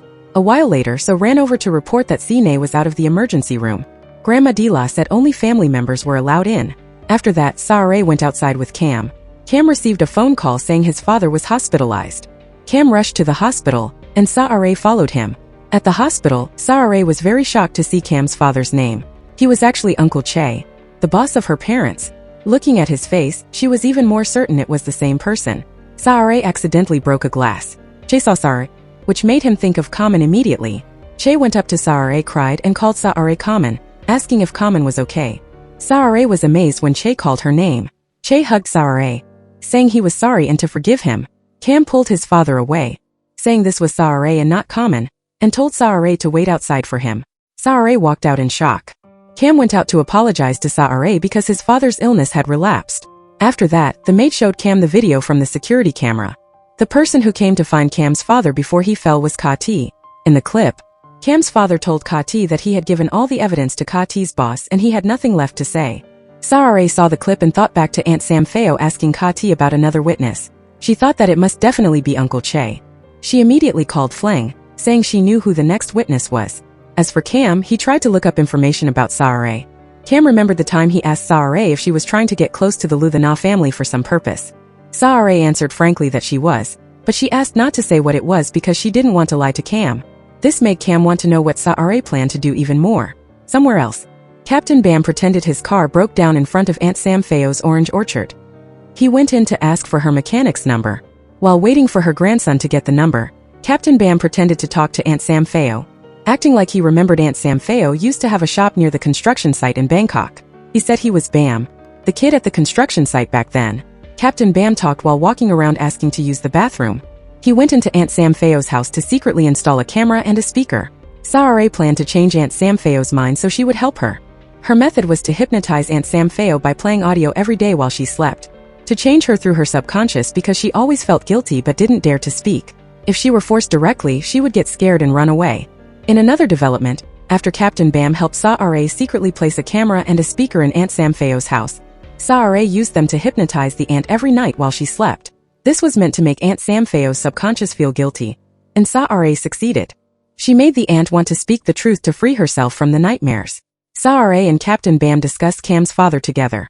Saare was certain that Uncle Che helped Kunari's family hide the truth about her parents in exchange for money, because after that incident, Uncle Che's company grew tremendously. However, she believed Cam didn't know about this because he didn't know who Kamen was. Saare guessed that if she were Uncle Che, she would keep some evidence as insurance, but currently Uncle Che has Alzheimer's and she worried he wouldn't be able to remember that evidence. In another development, Kati showed Kunari photos of Saare and Captain Bam together, and acted suspicious of their strangely close relationship. At Kunari's house, her grandmother ran into a man who was making a scene demanding to see Fa Thin, but Fa Thin is currently in jail. This person said he came to get paid because he helped Fa Thin recover files from the home security cameras. Kunari's grandmother paid the man on his behalf and took the files. After watching them, she discovered that So was the one who secretly took the files from Fa Thin's computer and deleted the clips from the security cameras. At Cam's shop, Pando came to see him with a face full of bruises and told him that Grandma found out So was the one who took Fa Thin's clips. She was very angry because So had ruined the family reputation she had built, so she used a golf club to punish So. Because Pando loved his brother, he stepped in to stop it, but she wouldn't listen and was even angry at Pando for trying to lecture her. Therefore, Pando took the beating for So instead. None tried to stop her but failed. Kunari also tried to force So to confess who made him do it. Pando thought they should report it to the police, but also knew that the police couldn't do anything to their family. Saare felt guilty for getting So involved, and felt she had to take responsibility. She planned to go and confess everything herself. The next morning, Kunari went to the clinic to talk to Dan and I about Kamen and Saare. She wanted to know why Kamen do that. Dan and I asked back why she wanted to know about Kamen's business, and if it was because Kunari had done something. Kunari said she didn't remember and came to ask because she thought Dan and I knew best. She also knew Saare was eavesdropping on the conversation. Saare then appeared. Kunari asked Saare if she was very heartbroken about Kamen's passing, since they were friends who entered the orphanage on the same day. Saare replied that Kamen was hurt so badly by a cruel person that she chose to leave. Kunari looked smug and said she wanted to thank that person for helping Kamen be freed. She even wished for Dan and I and Saare to follow Kamen soon. Later, Saare, Cam, and Nun visited Sine at the hospital. Sine's situation was much better. She looked calm and happier. When she heard about So, Sine asked about her brother and gently held Sara's hand, asking her to take care of So. This made Nun and Pando very happy. Saare promised not to let anyone harm them anymore. Sine thanked Saare, and Saare also told Sine to thank herself for knowing how to care more about others. Nun thanked Saare for helping Sine's situation get better, and said that if there was anything she could do to help, just let her know. Saare then asked Nun for help with Sine and So's situation. Saare started the procedures to request changing the temporary legal guardian for Sine to Nun. Meanwhile, Kati rushed in, showing the grandmother a clip that was spreading widely. It was a clip of her beating So. So stepped in and admitted he was the one who recorded that audio. Kunari angrily scolded her son, and Nun immediately pulled her nephew away. The grandmother turned to blame Nun, asking when she started doing this. Saare explained that after the case with Sine, and now with So, she decided she had to do something. She had Pando give a phone to So the boy could take pictures and send them to her himself, and then she used the Child Protection Act to help So and Sine be temporarily separated from their parents. Angry, she slapped Nun. Cam immediately spoke up to stop her, but she kicked Cam out and told him to worry about his easygoing father before sticking his nose into other people's family business. Kunari also said she wouldn't accept this. Saare replied that whether she accepted it or not didn't matter, but if Kunari went near So and Sine, it would mean obstructing public officials, and at that point the person coming to talk to her wouldn't be Saare anymore but the police. The only thing Kunari could do was join the recovery program organized by Saare. As for when Kunari would get her children back, it would depend on the psychologist's report, and that psychologist was Saare Nun, and Cam then took the children away. Saare said she knew Kunari loved her kids very much, which is why she chose this path. This was the consequence for Kunari letting bad things happen in her own home, and it was also payback for the slap Saare took that day. Unable to do anything, the grandmother turned to blame Kunari, saying she was useless and didn't know how to take care of the kids. Kunari fought back, claiming the leaked audio clip was the grandmother's fault. Without listening, the grandmother slapped Kunari repeatedly. Kunari grabbed the grandmother's hands and started hurting herself. Kati and Dawn stepped in to stop her, but she wouldn't stop. She even smashed a vase and stepped on the shards without showing any pain. Kunari screamed that if the grandmother blamed her for not knowing how to raise kids, then the grandmother should ask herself how she raised Kunari to turn out like this. But the grandmother didn't care. She just told Kunari to fix everything once she was done being crazy, or else she would kick her out of the house. Kunari could only lie on the floor screaming and thrashing around. In another place, the kids were at Cam's restaurant cooking, talking, and laughing together, a kind of happiness they never had at home. Before leaving, Saare gave Sine, So, and Pando each a wooden doll she made herself. These were dolls that could be put together to show the three siblings, and the words "have each other" were carved on the back. Saare told the three siblings to take care of one another. The next day, Saare went to find Cam. He taught her how to cook and confessed his feelings to her. Saare asked how he could like her when he didn't even know who she was, or what secrets she had. Cam replied that he didn't care what Saare was hiding. Finally, Saare accepted it and said she would let time give the answer. At Kunari's house, Nun told everyone she was going to have Saare move in to look after the kids until Sine's treatment was over. Even though the grandmother didn't agree, Kunari suddenly stood up and said she accepted it. She was doing it for her children. Saare went into the room Nun had prepared and immediately set up the camera Captain Bam had given her to see if anyone went in or out of her room.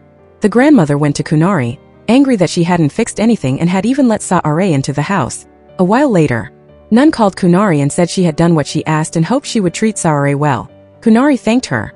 Turns out, she was the one who asked Nun to bring Saare into the house. She told Nun that she felt guilty and really wanted to help her kids, so Nun agreed. Then, Kunari told her grandmother that she was doing what she had said, keeping her enemy close. Soon she would make Saare pay. The next morning, Saare invited the kids to play a treasure hunt, asking Nun to hide gems in various places around the house. When Sine found the first gem, Saare also pretended to look for them, but actually she sneaked into the house and went to Kunari's office. Saare copied the data from the computer and installed cameras in different corners. Just as she was about to leave, Kunari suddenly appeared, threatened Saare with a gun, and fired a shot into the air, making a loud noise that echoed throughout the house. Everyone else heard it and rushed in to check. Sir, who is afraid of loud noises, just stood there in total shock.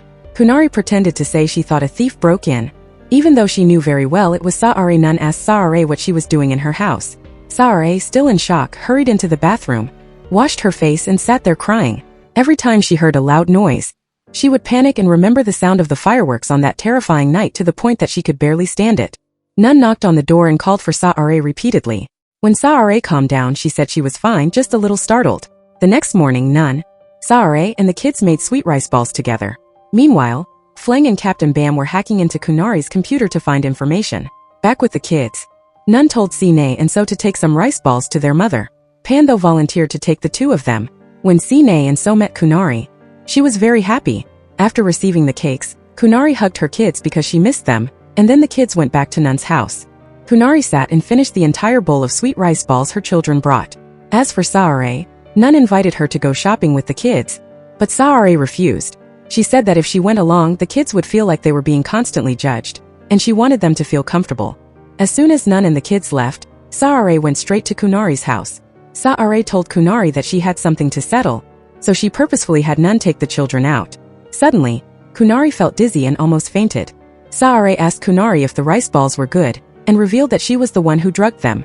When Sine brought the cakes to Kunari, Saare pretended to fall and secretly put the drug in. Saare said the drug would make Kunari feel more relaxed and open. Saare helped Kunari, who had lost all consciousness and was like a person without a soul, into the bedroom.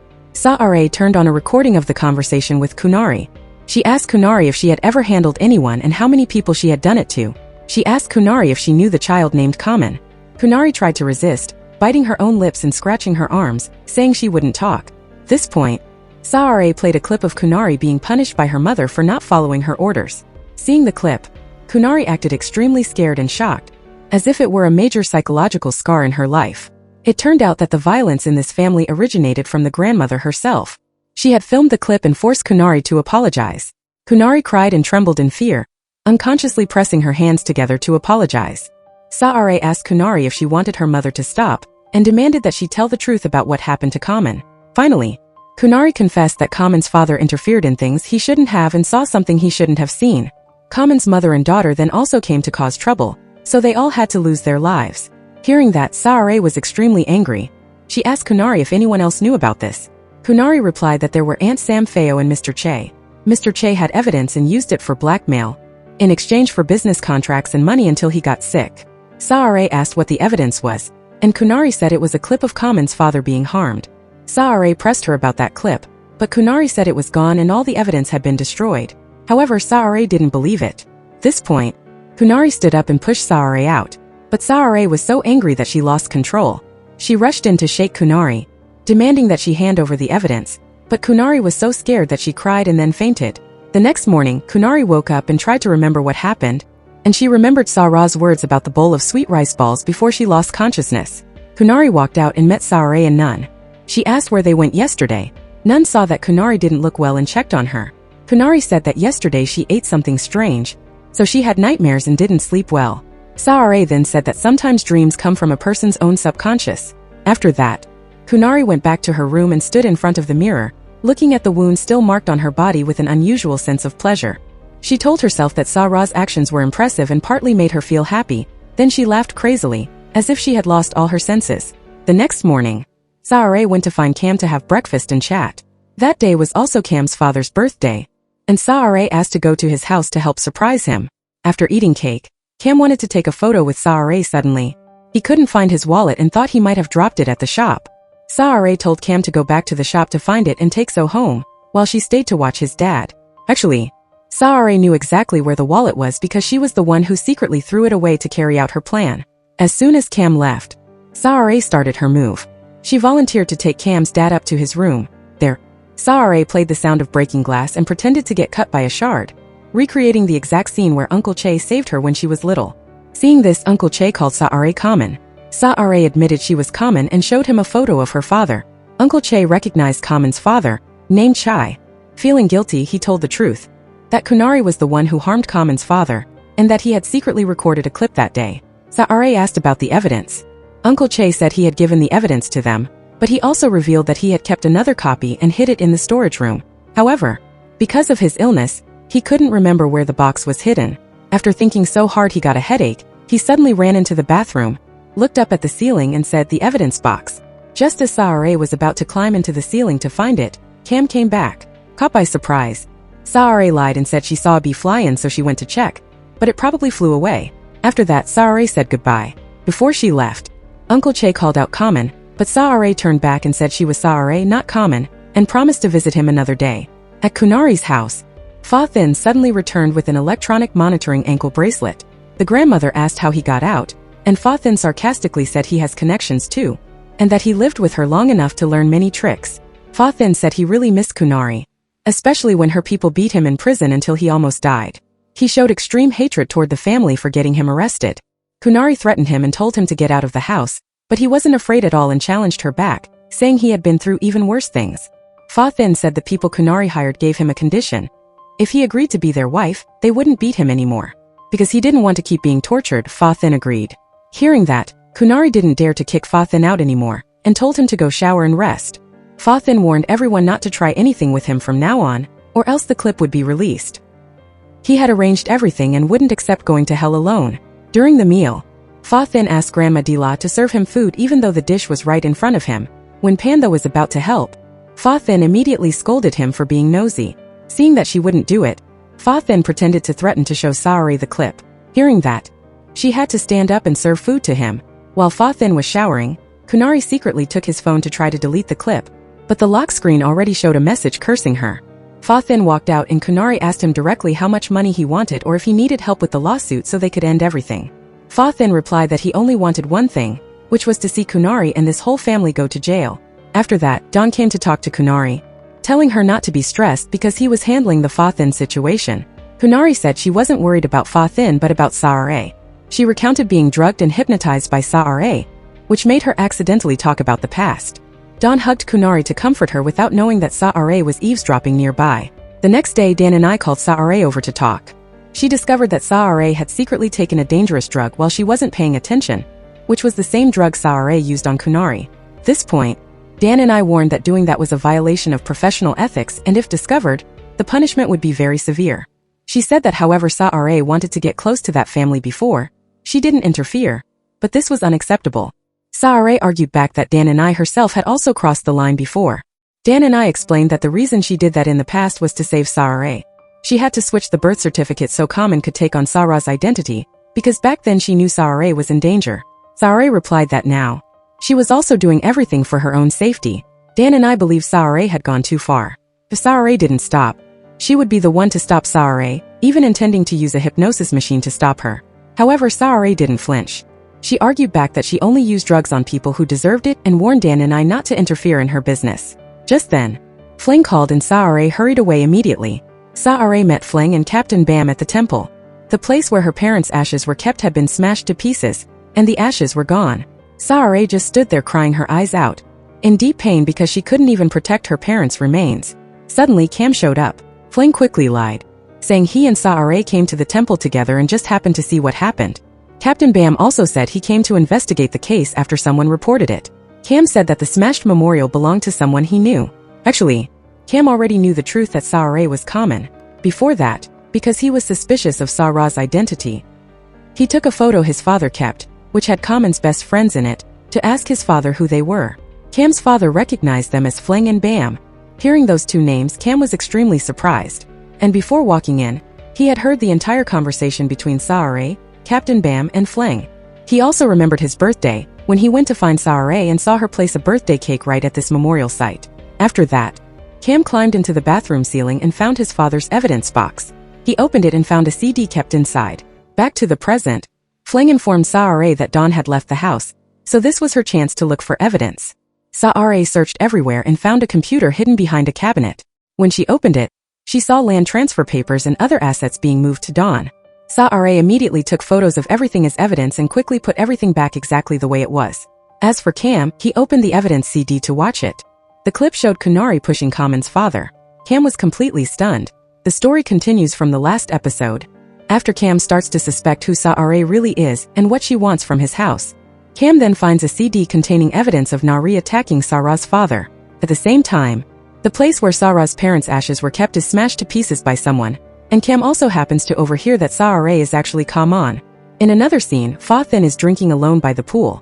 While he is drunk, Saori approaches and hypnotizes Fa Thin so he mistakes her for Nari, aiming to get information out of him. The next morning, Fa Thin is still sound asleep by the pool. Nari and Mrs.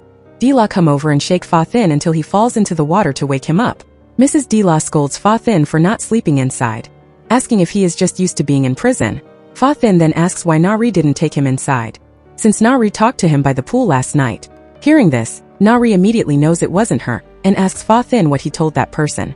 The reason Fa Thin mistook Saori for Nari is that Saori secretly used sedatives and sprayed a perfume that smells exactly like Nari. Saori wanted to know where Fa Thin's phone was, and he told her everything, from the location to the password. After getting Fa Thin's phone, Saori immediately goes to Cam's house. She waits outside until Cam and Bua, the woman who takes care of Cam's father, go out. She tricks Cam's father by saying she came to pick up something for him, so he lets her in. Without hesitation, Saare sneaks into the bathroom to find evidence but finds nothing. As she opens the door and steps out, she freezes because Cam is standing right in front of her. Cam says that when he left the house, he saw Sarah's car parked far away, so he came back. He picks up a scrap of paper from the floor and tells Saare that he stuck it in the door crack, so if anyone opened it, the paper would fall. Cam asks Saare what evidence she is looking for, or if he should just call her Kaman. On the day the urn was destroyed, he arrived just in time to hear that it was the ashes of Sarah's parents. He pieces everything together and is sure that Saare is Kaman. Cam asks Saare since when she knew everything was related to his father, and why she didn't tell him the truth, so he could help instead of sneaking into someone's house like this. Cam asks if Saare approached him and the kids just to get revenge on Nari. He says if Saare wants justice, he fully supports her, but using children as tools is unfair to them. Saare snaps back, asking if Cam's father was fair to her. Cam's father knew everything. He could have chosen to help her and her mother, but he chose to profit for himself. And Cam grew up on the blood money of her parents. If she uses injustice to fight back, is she really wrong? After hearing this, Cam apologizes to Saare and says he will take responsibility for his father's wrongdoings. Saare replies that she doesn't need him to take any responsibility, just giving her the evidence is enough. Cam agrees to give the evidence, but it's already gone.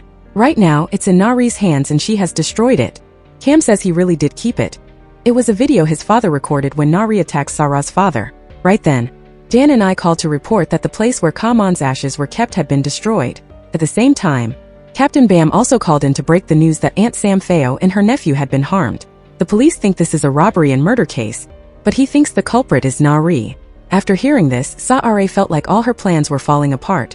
She broke down, sat on the floor, and wailed like she had lost her mind.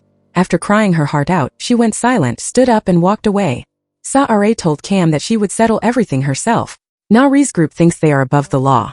She once wanted to make them pay for their crimes, but now she's not sure if she wants to do it that way anymore. Hearing that, Cam panicked because he thought Saare was going to go find Nari to kill her. He tried to convince her to calm down and promised to find the evidence. Crying, Saare said that everything was useless, everyone was already dead, and she would handle it her own way. Cam was worried about Saare but could only scream out in frustration to let it out. On one side is his father, and on the other is the person he loves. His father walked in. Cam told him that he shouldn't have done that, before giving him a tight hug. This is because his dad now has Alzheimer's and can't remember what he did. As for Saare, she returned to Nari's house. Right after entering the room, she suddenly vomited and fell to the floor having a seizure, and then Nari walked in. Back at Cam's house, Bua had just gotten home, and when she saw Cam, she looked startled. Cam asked Bua why she took so long at the market today. Bua stammered. When she saw Cam checking the security cameras, she asked him why he was checking them. Cam said some things were missing from the house. He checked and didn't see anyone come in, only someone going out. He directly asked Bua if she was the one who took his stuff. Bua denied it but accidentally said how would she know where the CD was. Finally, Bua admitted that Nari had hired her to spy on Saare and take that CD to give to Nari. If she didn't do it, Nari would hurt her family. At the hospital, Nari had brought Saare there. Flang had just arrived, and as soon as she saw Nari, she rushed in to slap her and asked where her friend was. Nari said that she was the one who brought Saare to the hospital, but Flang didn't believe her and asked what Nari had done to her friend. Flang made a scene and demanded to deal with Nari until the security guards dragged her outside. Captain Bam arrived just in time and helped Flang calm down. Otherwise, she wouldn't be allowed in to visit Saare. Flang told Bam that she had checked carefully and no one entered Sarah's room except for Cianei and the maid who brought flowers in. Flang suddenly remembered that Saare had fallen down right by that flower vase. Meanwhile, Cam called because he couldn't get in touch with Saare. Flang said Saare was at the hospital, and Nari was the one who brought her there. Cam was surprised to hear that, wondering why Nari would even take Saare to the emergency room.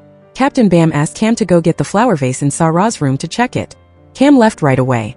Nun said that Nari had asked Cianei to bring flowers to Saare to say thank you. Cam asked if Nari had put something in the flowers.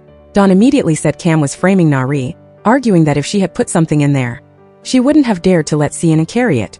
But still, Cam decided to take it for testing anyway. As for Saare, she woke up and saw Nari standing there greeting her. Nari admitted to putting some vaporized poison in the flowers, and by some, she meant the whole bottle. Then she used a cloth to cover it so Cianei could bring it into Sarah's room. Saare asked why she did that and then brought her to the hospital. Nari replied that she wanted Saare to know the truth before she died, and she called Saare Kaman. Nari said she took Sara's things to test them against her parents' ashes. The person who went and destroyed the place where the ashes were kept was Kati. She was desperately searching for witnesses, but in the end no one was left. Saare said that Nari was the one who attacked Aunt Samfeo. Nari denied it and said Saare was the one who did it. If Saare hadn't told Captain Bam to go convince her to be a witness, maybe she would have lived a peaceful life. Nari added that the only people she actually attacked were Sara's parents. Angry, Saare said Nari was sick. Nari shot back, thanking Saare for telling her something she had known for a long time. Nari pulled out the syringe filled with the drug Saare planned to use to hypnotize others and tried to inject her, but she resisted and quickly pressed the bell to call the nurse. Saare told the nurse that her 4-line had come loose. The nurse walked in, saw the room in total shambles, and couldn't believe it got that bad just because of a loose 4. As for Cam, he brought the vase to Captain Bam to send for testing. Just then, Kati came to report that Saare had woken up. Kati asked Nari if doing that would make Saare more cautious, but Nari was confident that Saare would definitely go back to that house. She won't tell Mrs. Dila about this yet, and as for the others, she'll have to see. The reason she brought Saare to this hospital is that the owner is Don's debtor, so even if they run tests, they won't find anything. At the hospital, Cam, Captain Bam, Fleng, and Dan and I went in to visit Saare. Cam advises Saare to stop, saying that going back to that house would be very dangerous. Everyone agrees that Saare should take a step back. Fleng suggests releasing the evidence from Fa Thin's phone, but Bam thinks the evidence isn't strong enough since Aunt Samfeo is gone. Seeing that Saare still won't give up, Dan and I asks in a cold voice if she has any last words. That comment makes everyone nearby turn around and look at them at once. Dan and I immediately explains that if Saare doesn't stop and something bad really happens, the only thing they can do is carry out her last wishes. Saare calmly replies that because the other side knows everything, the only path she can choose is to keep moving forward. She also says she doesn't have any last words because in her mind, only one thing exists: victory. Furthermore, Saare knows well that she still holds a trump card that Nari has no idea about. On Nari's side, Nun comes to scold her for what she did to Saare and says that even if she isn't grateful, she should behave properly if she wants the kids to move back in with her. Nari then says the kids are doing better now, so why should anyone care what she does to Saare? What right does an orphan like Saare have to judge whether she's fit to raise her kids? Then, Nari reveals the truth to Nun that Saare is actually Kaman, and she also knows that Nun was the one who helped Kaman escape back then. Nun had always been the one tipping off Kaman that she was being hunted. After finding out Saare is Kaman, Nun is extremely shocked and starts crying, not knowing what to do next. Back with Saare, she apologizes to Cam for being harsh with him. Cam isn't angry because everything Saare said was the truth. Even though his father did it to protect the family, he shouldn't have done that. Saare says that Cam is not to blame for anything. Cam also replies that Saare isn't wrong either. He's just worried about her and thinks there should be a better way. That night, Cam stays to watch over Saare all night until morning. After that, Cam takes Saare back to Nari's house. The children are already there waiting. Sienna quickly runs over to check on Saare with a very worried face. Pan though asks about the flower vase test results. Cam says they didn't find anything. Nari cuts in and says Saare probably just had a pollen allergy. Nari walks up, takes Sara's hand and apologizes, saying she might have chosen the wrong way. Saare replies that it's okay, everyone makes mistakes, but once someone knows they're wrong, they won't do it again. Later, Nari goes to Sara's room and says she planned to wear black to welcome her, but unfortunately, Saare is still alive. She gives Saare a gift. Saare opens it. Inside is a cement dog statue along with a sympathy card. On the back of the card are photos of Saare and her parents. Nari apologizes for breaking Sara's parents' urns. So she mixed their ashes with cement to mold a new dog statue to remind Saare that she's about to be reunited with them soon. The dog parents are about to meet the little dog. Hearing this, Saare just stands there in silence, tears welling up in her eyes, unable to do anything. When Nari leaves, she looks at the statue made from her parents' ashes and sobs uncontrollably, her hatred growing deeper. As for Nari, she goes to her private apartment, and Kati brings Don to meet her. It turns out she and Don have been having a secret affair for a long time. Meanwhile, Cam takes Saare home to talk to his father, but his father has disappeared. Everyone splits up to search, and eventually finds him huddling at a construction site. Cam's father sees a paint bucket fall, and memories of that night suddenly rush back. The night Nari attacks Sara's father because he saw Nari and Don having an affair in a car at this very construction site. Cam's father remembers everything from that night. He remembers that Nari was the one who attacked Sara's father. And he also lets Saare and Cam know another shocking truth: that Nari and Don have been having a secret affair for a long time. This was also the reason why Nari had to finish off Sara's father. At this point, Cam can hardly believe the whole thing about Nari and Don. But Saare says she isn't surprised at all and believes that Cam's father is telling the truth. She will find a way to let Nun know about this. As for Don, he returns home to find Pantho dozing off while waiting for him. Today happens to be the boy's birthday. Pantho was waiting to give his dad a birthday cake, but Don doesn't care about his son at all, saying he has work and will take the cake to his office to eat later. Later, Nun goes into the room with Don intending to fulfill her duties as a wife, but Don says he's not in the mood. Before Nun leaves, Don says the land Mrs. Dila gave him is all settled, and he plans to show her the papers. But Nun says there's no need to see them because she always trusts Don to handle everything. In reality, all the land Mrs. Dila gave Nun, Don has secretly transferred it all into his own name. Nun walks out and runs into Pantho, who is sitting there waiting. Pantho shows his mom the clip of Saare entering Don's room, and says he doesn't know if he can trust Saare anymore. Nun immediately remembers Nari saying that Saare is actually Kamon. The next morning, Pantho goes to take out the trash and finds the birthday cake he gave his dad the night before thrown in the garbage. Just then, Don walks out of the house and casually says he already tasted it. The cake from this shop isn't good, and next time just go to the usual shop to eat. Pantho goes silent and sadly says that he made that cake himself. He even signed up for a baking course just to prepare that birthday gift for his dad. At this point his voice drops, and he reluctantly accepts that if that's the case, next time going to the usual shop is fine too. After saying that, Pantho turns and walks away. CNEI and so watch him, seeing that Pantho clearly doesn't look right, so they offer to let him talk it out. But Pantho shakes his head and refuses, not wanting to share his story with his two younger siblings. CNEI then runs up to hug Pantho and takes out the doll Saare gave her, saying that if they hold hands no matter what happens, no one can do anything to them. All three children take out their dolls and put them together. Turns out they always carry them with them. Pantho then promises that if anything happens, he will let them know right away. The next morning, Saare tells Cam he should stop getting involved in this, but Cam doesn't agree because he wants to make up for the mistakes his father made. Saare says that what she's doing, even if it's not directly aimed at the kids, they will still be affected because their parents have to pay for their crimes. No matter what, Cam will have to shoulder everything. If Cam doesn't help her, she will be taken out, but if he does help, the kids will be affected. Cam replies that he has been involved in everything since the moment he was born as his father's son. If he has to shoulder it all, he'll accept it. Saare then makes Cam choose between her losing her life and the misery of the children. Cam said he wouldn't let Saare be in danger, and wouldn't let anyone else die for nothing. He said he would stay by Sara's side. But in the end, Saare still firmly asked Cam to leave her life. After saying that, she walked to Flang's car, which was waiting for her. Saare didn't say a word. She just sat there crying. When Cam called, she hung up.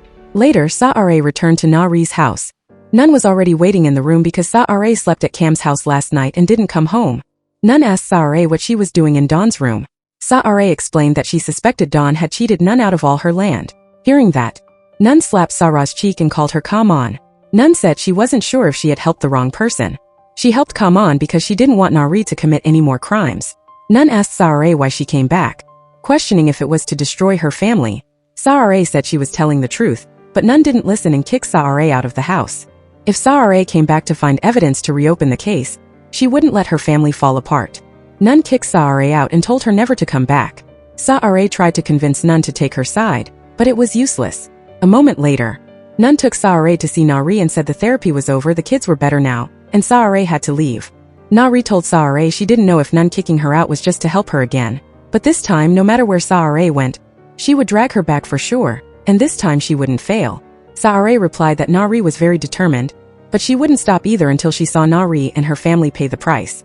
That night, Cam went to Flang's house to find Saare, but she refused to see him. She asked Flang to lie to Cam and say she wasn't there. The next morning, Nari texted Don to meet at 8 p.m. Don immediately told Nun not to wait for dinner because he had to work late. Nun asked about the land and wanted Don to redo the papers for her. Don went to the hotel as Nari had requested. He got the room key and went straight to the room number they agreed on.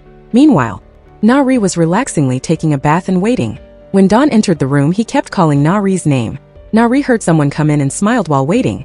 But unexpectedly, the person who came in looking for Nari was Fa Thin, and the person waiting for Don was Nun. It was all Sara's plan. She had told Nun about Don and Nari's affair, then invited Nun to the room she had booked in advance. Then, she asked Flang to hack into both their accounts to send messages to meet each other, and she sent an anonymous message to Fa Thin to come and handle it. Fa Thin was extremely angry at being played by Nari. He kept dunking Nari underwater repeatedly. As for Nun, she blew up at Don and broke up with him right then and there. Don tried to deny it, but Nun didn't listen. At the same time, Na-ri managed to escape from Fa-Thin. All four of them faced each other. Without hesitation, Nun lunged at Na-ri for sleeping with her husband. But instead of feeling guilty, Na-ri laughed and said Nun was no better than her. In terms of work at the company she might lose, but in other things, she won, especially when it came to Dawn. If you want to blame someone, blame yourself for what you did that made Dawn not choose you. Nun couldn't take it and lunged at her again to settle it. Just then, Sa-Ra and Mrs. Dila walked in. It turned out Sa-Ra had invited the old lady there. Na-ri saw Sa-Ra and immediately knew it was her plan. She immediately rushed in to start a fight with Sa-Ra. At the same time, Fa-Thin said his ankle monitor was running out of battery, and he was afraid the police would show up. Mrs. Dila told everyone to go home to talk further. When they got home, Mrs. Dila told Kati to tell the kids not to go outside. She asked Na-ri when she started doing these things. Na-ri asked her back what Sa-Ra had said. She said Sa-Ra didn't say anything. She saw it with her own eyes and heard it with her own ears. Sa-Ra then told Na-ri to admit that she had been doing this for 19 years.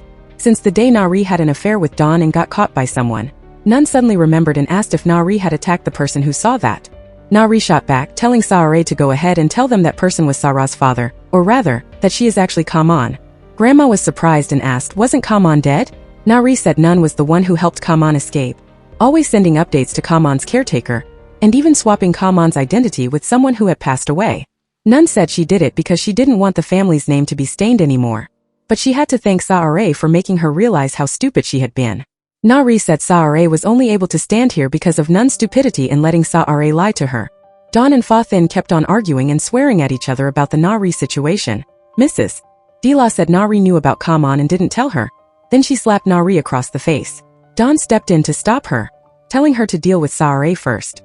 Fa-Thin said Sa-Ra's situation is one thing, but Dawn sleeping with Na-ri is a whole different story. Fa-Thin called Dawn an idiot. Dawn fired back that Fa-Thin was the real idiot. Since he had to wear an ankle monitor and go to prison all because of Sa-Ra, Dawn tried to turn and talk to Mrs. Dila, but she slapped him too and told him to shut up. She said the real idiots were the ones who caused this mess, like Na-ri and Dawn. If they hadn't done these things, Sa-Ra wouldn't have been able to pull this off. She said she'd handle this herself. After saying that, she pulled out a gun hidden on her leg and pointed it at Sa-Ra. Nun immediately stepped in to stop her because she was afraid the kids would hear. Sa-Ra said she understood if the grandma saw her as an enemy, but her real enemy was Dawn. Dawn had secretly transferred all the land into his own name. While speaking, Sa-Ra sent the evidence to everyone at the same time. Dawn stood there gritting his teeth but still wouldn't admit it. Mrs. Dila got angry and started hitting Dawn with her cane like crazy, but Dawn fought back and even called her an old lady. Dawn pushed her, making her head hit the stairs, and he also snatched the gun from Nun's hand. When Nun wouldn't give it up, he shoved her. Dawn told Sa-Ra that he had all the evidence. He had kept everything, from Sa-Ra's father's death certificate to the lab results showing her mother was poisoned, the proof of money sent to Aunt Sam Feo, and even the evidence on Cam's father. He said you can't trust anyone in this house, so he had to keep it as a protective shield. Dawn said he never touched those pieces of evidence, but the ones who did were everyone standing right here. He said he'd sell the evidence to Sa-Ra, but if Mrs. Dila offered more, he'd give it to her instead. After saying that, Dawn walked out. Na-ri loses control and starts beating Sa-Ra up. Nun steps in to stop her and calls an ambulance. As for Dawn, he hurriedly packs everything in his office. He grabs all the cash, gold bracelets, and diamond rings. Pando enters the room and sees his dad about to leave. The boy tries to ask where his dad is going. Dawn says he didn't want things to turn out this way, but it's all the fault of Pando's mom and Grandma Dila. After saying that, Dawn drives off, not even glancing at his son who is running after him. A little while later, Sa-Ra runs out, and the kids run in to check on their mom and Grandma. Sa-Ra gets into Fling's car. At this point, Captain Bam is already waiting. They track Dawn's GPS together, but he has thrown away all the tracking devices. Sa-Ra asks Bam to have his people track the license plate. Back with Fa-Thin, he rushes over to tell Na-ri that Sa-Ra swapped his phone, which has a video clip on it. As for Cam, he tried to find a way into Fling's house to meet Sa-Ra and insisted that he would help her. While Cam is helping Sa-Ra find the address of Dawn's vacation villa, Nun calls to say that Pando is missing. Cam and Sa-Ra go look for him using the GPS coordinates Nun provided. When they arrive, they are both attacked from behind. Pando is also lying there unconscious. Pando wakes up and tells Cam that Na-ri told him to come here, but he doesn't know why he passed out. As soon as Cam hears Na-ri's name, he immediately thinks of Sa-Ra, but by now Sa-Ra has disappeared from there. Sa-Ra is tied up. Na-ri walks out and says Sa-Ra isn't afraid of loud noises, but specifically fireworks. She has prepared dozens of fireworks for Sa-Ra. Then she lights the fuse, and the sound of fireworks explodes everywhere. When Sa-Ra hears the fireworks, she panics again. She's terrified and calls out for her parents. Nari doesn't stop. She says Saare is just a stray dog. Saare fights back. They both get into a scuffle. One person is crying while hitting, and the other is laughing while attacking. Saare is starting to weaken, and just as Nari raises her hand for the final blow, Fa Thin suddenly appears out of nowhere and shoots Nari. He planned to tell the police that Nari and Saare fought to the death. He thinks that keeping Nari alive won't help him anyway, and he has to go back to prison regardless. Even if he goes to prison, by the time he gets out, Nari will be gone, and all the assets will belong to him. Fa Thin turns to deal with Saare for getting him sent to prison. Meanwhile, the fireworks keep going off. Saare finds a chance to grab the gun from Fa Thin's hand. Nari also struggles back up and attacks Fa Thin.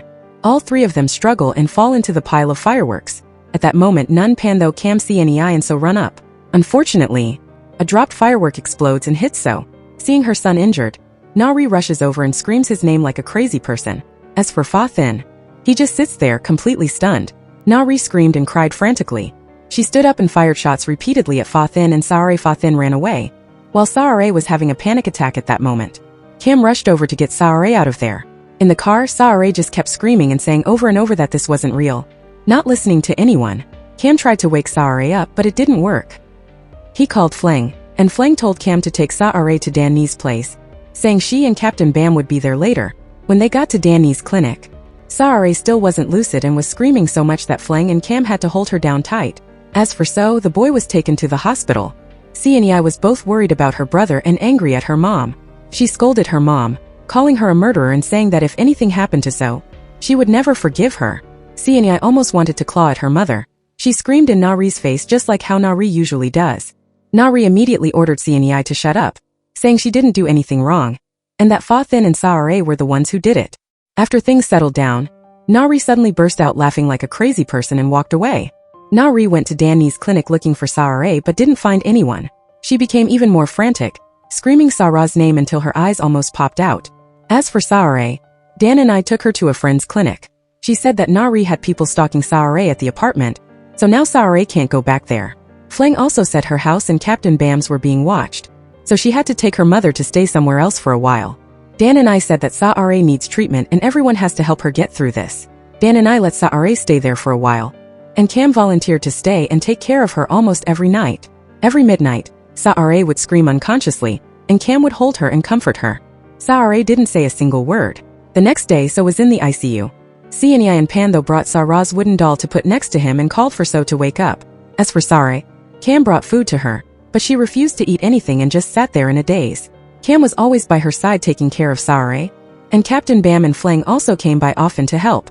One day, Saare started responding to Cam, and her condition slowly got better. Meanwhile, Kati came to tell Nari that Don had left his car behind and disappeared, and they still hadn't found Saare. Right now, the police are watching Cam's and Fleng's houses. Nari ordered Kati to find everyone.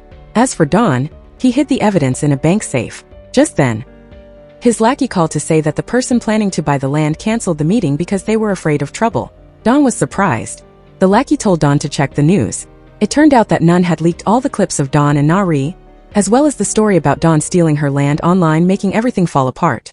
That same day, Saare went live and told everyone the whole truth. She is actually Kamon, and she had been impersonating Saare, someone who had passed away. She is the daughter of a worker who died unjustly, because her parents found out the secret of a wealthy family having an affair. She was almost taken out and couldn't go on living, so she decided to come back to get justice for her parents. She fought to the end, and if anything happened to her, this matter wouldn't just disappear. If anyone had doubts, she had a witness ready to stand by her side. And Nun stepped forward. Nun confirmed that everything Saare said was true. She had to hide her family's crimes for 19 years. Today, she asked to stand with the victim who lost her family because of her younger sister.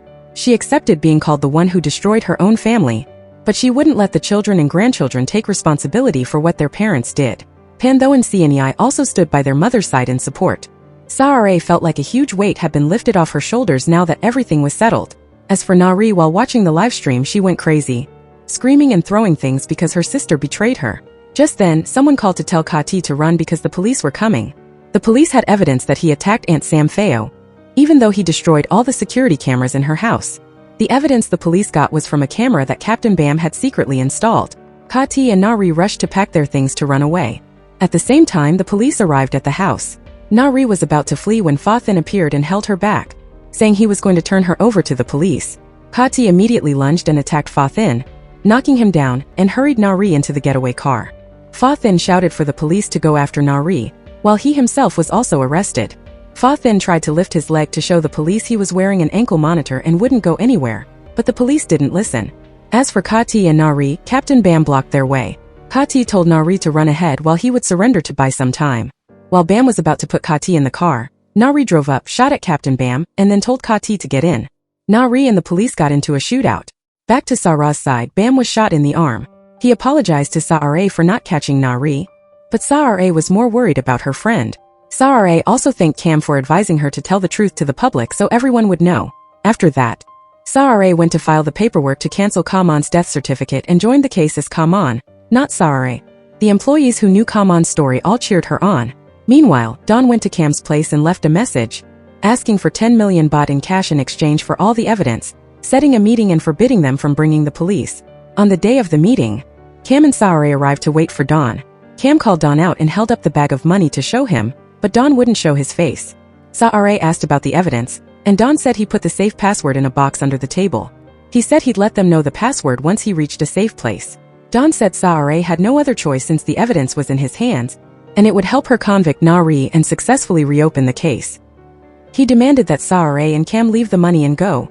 As soon as Sa-ra got to the car, she immediately reported it to Captain Bam. Captain Bam said he had people blocking all the roads. As for Dawn, he knew the police were watching, so he escaped according to his pre-planned route. When he got to his hideout, Dawn actually sent the password to open the box to Sa-ra and then broke his SIM card. Sa-ra hurried to get the evidence from the safe where Dawn had hidden it. Back with Dawn, he walked for a while before being caught by the police. The police blocked his path exactly because Pando had tipped them off. The boy had seen his dad printing a map before he ran away. As for Na-ri, she was completely shocked when Dawn was arrested, and the police even recovered evidence related to her. In another scene, Captain Bam told Sa-ra that he had gathered enough evidence to prosecute, and would take her to a safe house under the witness protection program. Sa-ra asked if there were a total of 4 defendants in this case. Cam said there were 5 and that his father also knew about this. He said he loves his father, but that's no reason for him not to be held responsible. Even though his father is sick, the legal proceedings still have protocols for caring for the ill. After that, Sa-ra got into a police car to head to a safe place. Captain Bam arranged for Sa-ra to travel at night so she would arrive the next morning. But before they could get very far, Na-ri blocked the police car and started a live stream. Na-ri told everyone on the live stream that she had arrived and challenged the police to arrest her. At the same time, a hidden Ka-ti shot down 2 police officers. At this point, Bam told Sa-ra Fling and Cam to stay put in the car. Na-ri walked up to Captain Bam and challenged him to shoot her, but he couldn't do it because Na-ri wasn't armed. Na-ri laughed with delight because no one could do anything to her. She said the murderer was standing right in front of the police, yet no one could do a thing. Nun was also watching her sister's live stream. Pando helped cover his siblings' ears so they wouldn't have to hear it. Back with Na-ri, Captain Bam slowly lowered his weapon to catch Na-ri off guard and handed his gun to Fling. Fling waited for the right moment to spot Ka-ti's position, and once she found him she fired right away. Bam rushed over to get another gun and shot at Na-ri while quickly getting Sa-ra out of there. Na-ri immediately shot back at Captain Bam, and told everyone on the live stream that she was just defending herself because she was hurt. Na-ri kept shooting until she ran out of ammo. Cam told Na-ri to surrender. Just then, Ka-ti took Fling hostage, but Fling managed to get away. Cam and Ka-ti had a shootout until both sides were out of bullets. Cam then rushed in to fight with his bare hands and told Fling to get Sa-ra out of there quickly. Na-ri chased after Sa-ra and Fling and shot Fling, making her fall down. Fling told Sa-ra to run ahead and not to worry about her. Na-ri walked up and stepped on Fling. A while later, Sa-ra grabbed a wooden stick and attacked Na-ri, then quickly dragged Fling away. Na-ri went looking for Sa-ra and Fling, screaming for them to show themselves, saying everyone on the livestream was waiting to see. People on the livestream were calling Na-ri a crazy psycho. Na-ri then pulled out a weapon and threatened them, saying they better watch out or a crazy person might show up at their door right now. While Sa-ra and Fling were running away, they accidentally kicked a glass bottle and fell. Na-ri heard the noise and chased after them. When she got there, she saw Sa-ra standing there waiting. Fling rushed from behind and attacked Na-ri, knocking her down. Sa-ra quickly grabbed the weapon. Na-ri wasn't scared.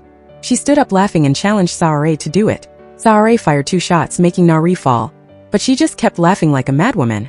Na-ri still had the strength to stand up. Sa-ra was about to fire again but she was out of bullets. Cam and the police heard the shots and rushed up. Na-ri used her last bit of strength to pick up an iron bar and tried to stab Sa-are.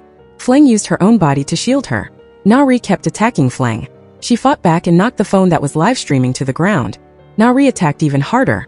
Sa-are was in shock, but when she snapped out of it, she rushed in to help her friend. She pushed Na-ri off the edge, right where the phone was live streaming. Before the live stream cut off, Nun was watching her sister and was completely shocked, bursting into tears. CNI asked her mom if she was okay, but Nun didn't dare say anything and just kept crying. Back with Sa-are, she checked on Fleng. Cam and the police also just arrived. Fleng told the police that she was the one who pushed Na-ri down. Sa-are told Fleng to stay with her to see her success, that everyone had to pay for what they did. Fleng said she was tired and wanted to rest for a bit. Then she closed her eyes. Sa-are screamed and cried for her friend to wake up. Cam saw it and couldn't hold back his tears. The news of Na-ri's death spread everywhere, and everyone involved in the case was arrested. As for So, the boy woke up and saw Cam, Pan though and CNEI standing next to him. So asked where his mom was.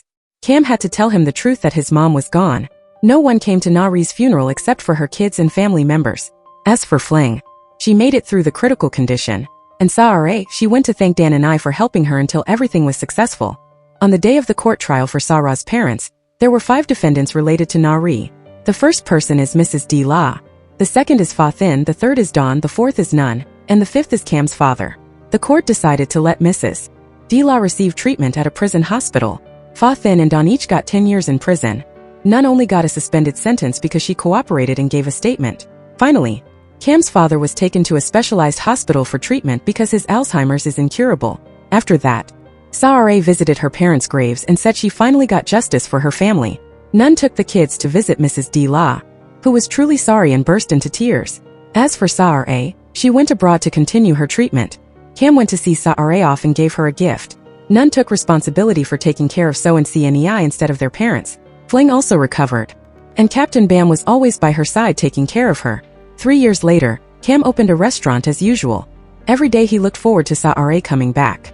Cam's father's condition gradually improved. He started remembering some things but still couldn't remember that Cam's mother had passed away. He kept asking where mom was, and Cam could only lie and say she was at work. As for Sinai, she was eating ice cream when a child bumped into her and got her shirt dirty. Nun and the older siblings were really worried because they thought CNEI would get angry. But surprisingly, CNEI went over to ask the child if they were okay and taught the boy how to apologize. Nun and the siblings all smiled because CNEI had changed. That night, Cam kept texting Sa-are. He had been texting her for 3 years, but Sa-are never replied. A few days later, Sa-are unexpectedly came back to find Cam.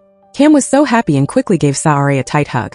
Cam acted a bit sulky because Sa-are hadn't replied to his texts. Sa-are said she just wanted to get everything settled first. Sa-are said she had been back in Thailand for 2 weeks and had visited Captain Bam and Fleng to take care of some things. Her treatment also got better, and now she can live comfortably. So CNEI, Pantho, and Nun also came to Cam's house. They were going to have a New Year's party there. When the kids saw Sa-are, they were overjoyed and ran to hug her. Fleng and Captain Bam also came to the party. On New Year's Eve, Cam and Sa-are set off fireworks together to celebrate. The two of them hugged and watched the fireworks. At this point, Sa-are wasn't afraid of the sound of fireworks anymore. The movie ends here. Everyone don't forget to like, comment, and subscribe to the channel so you don't miss the next exciting movies.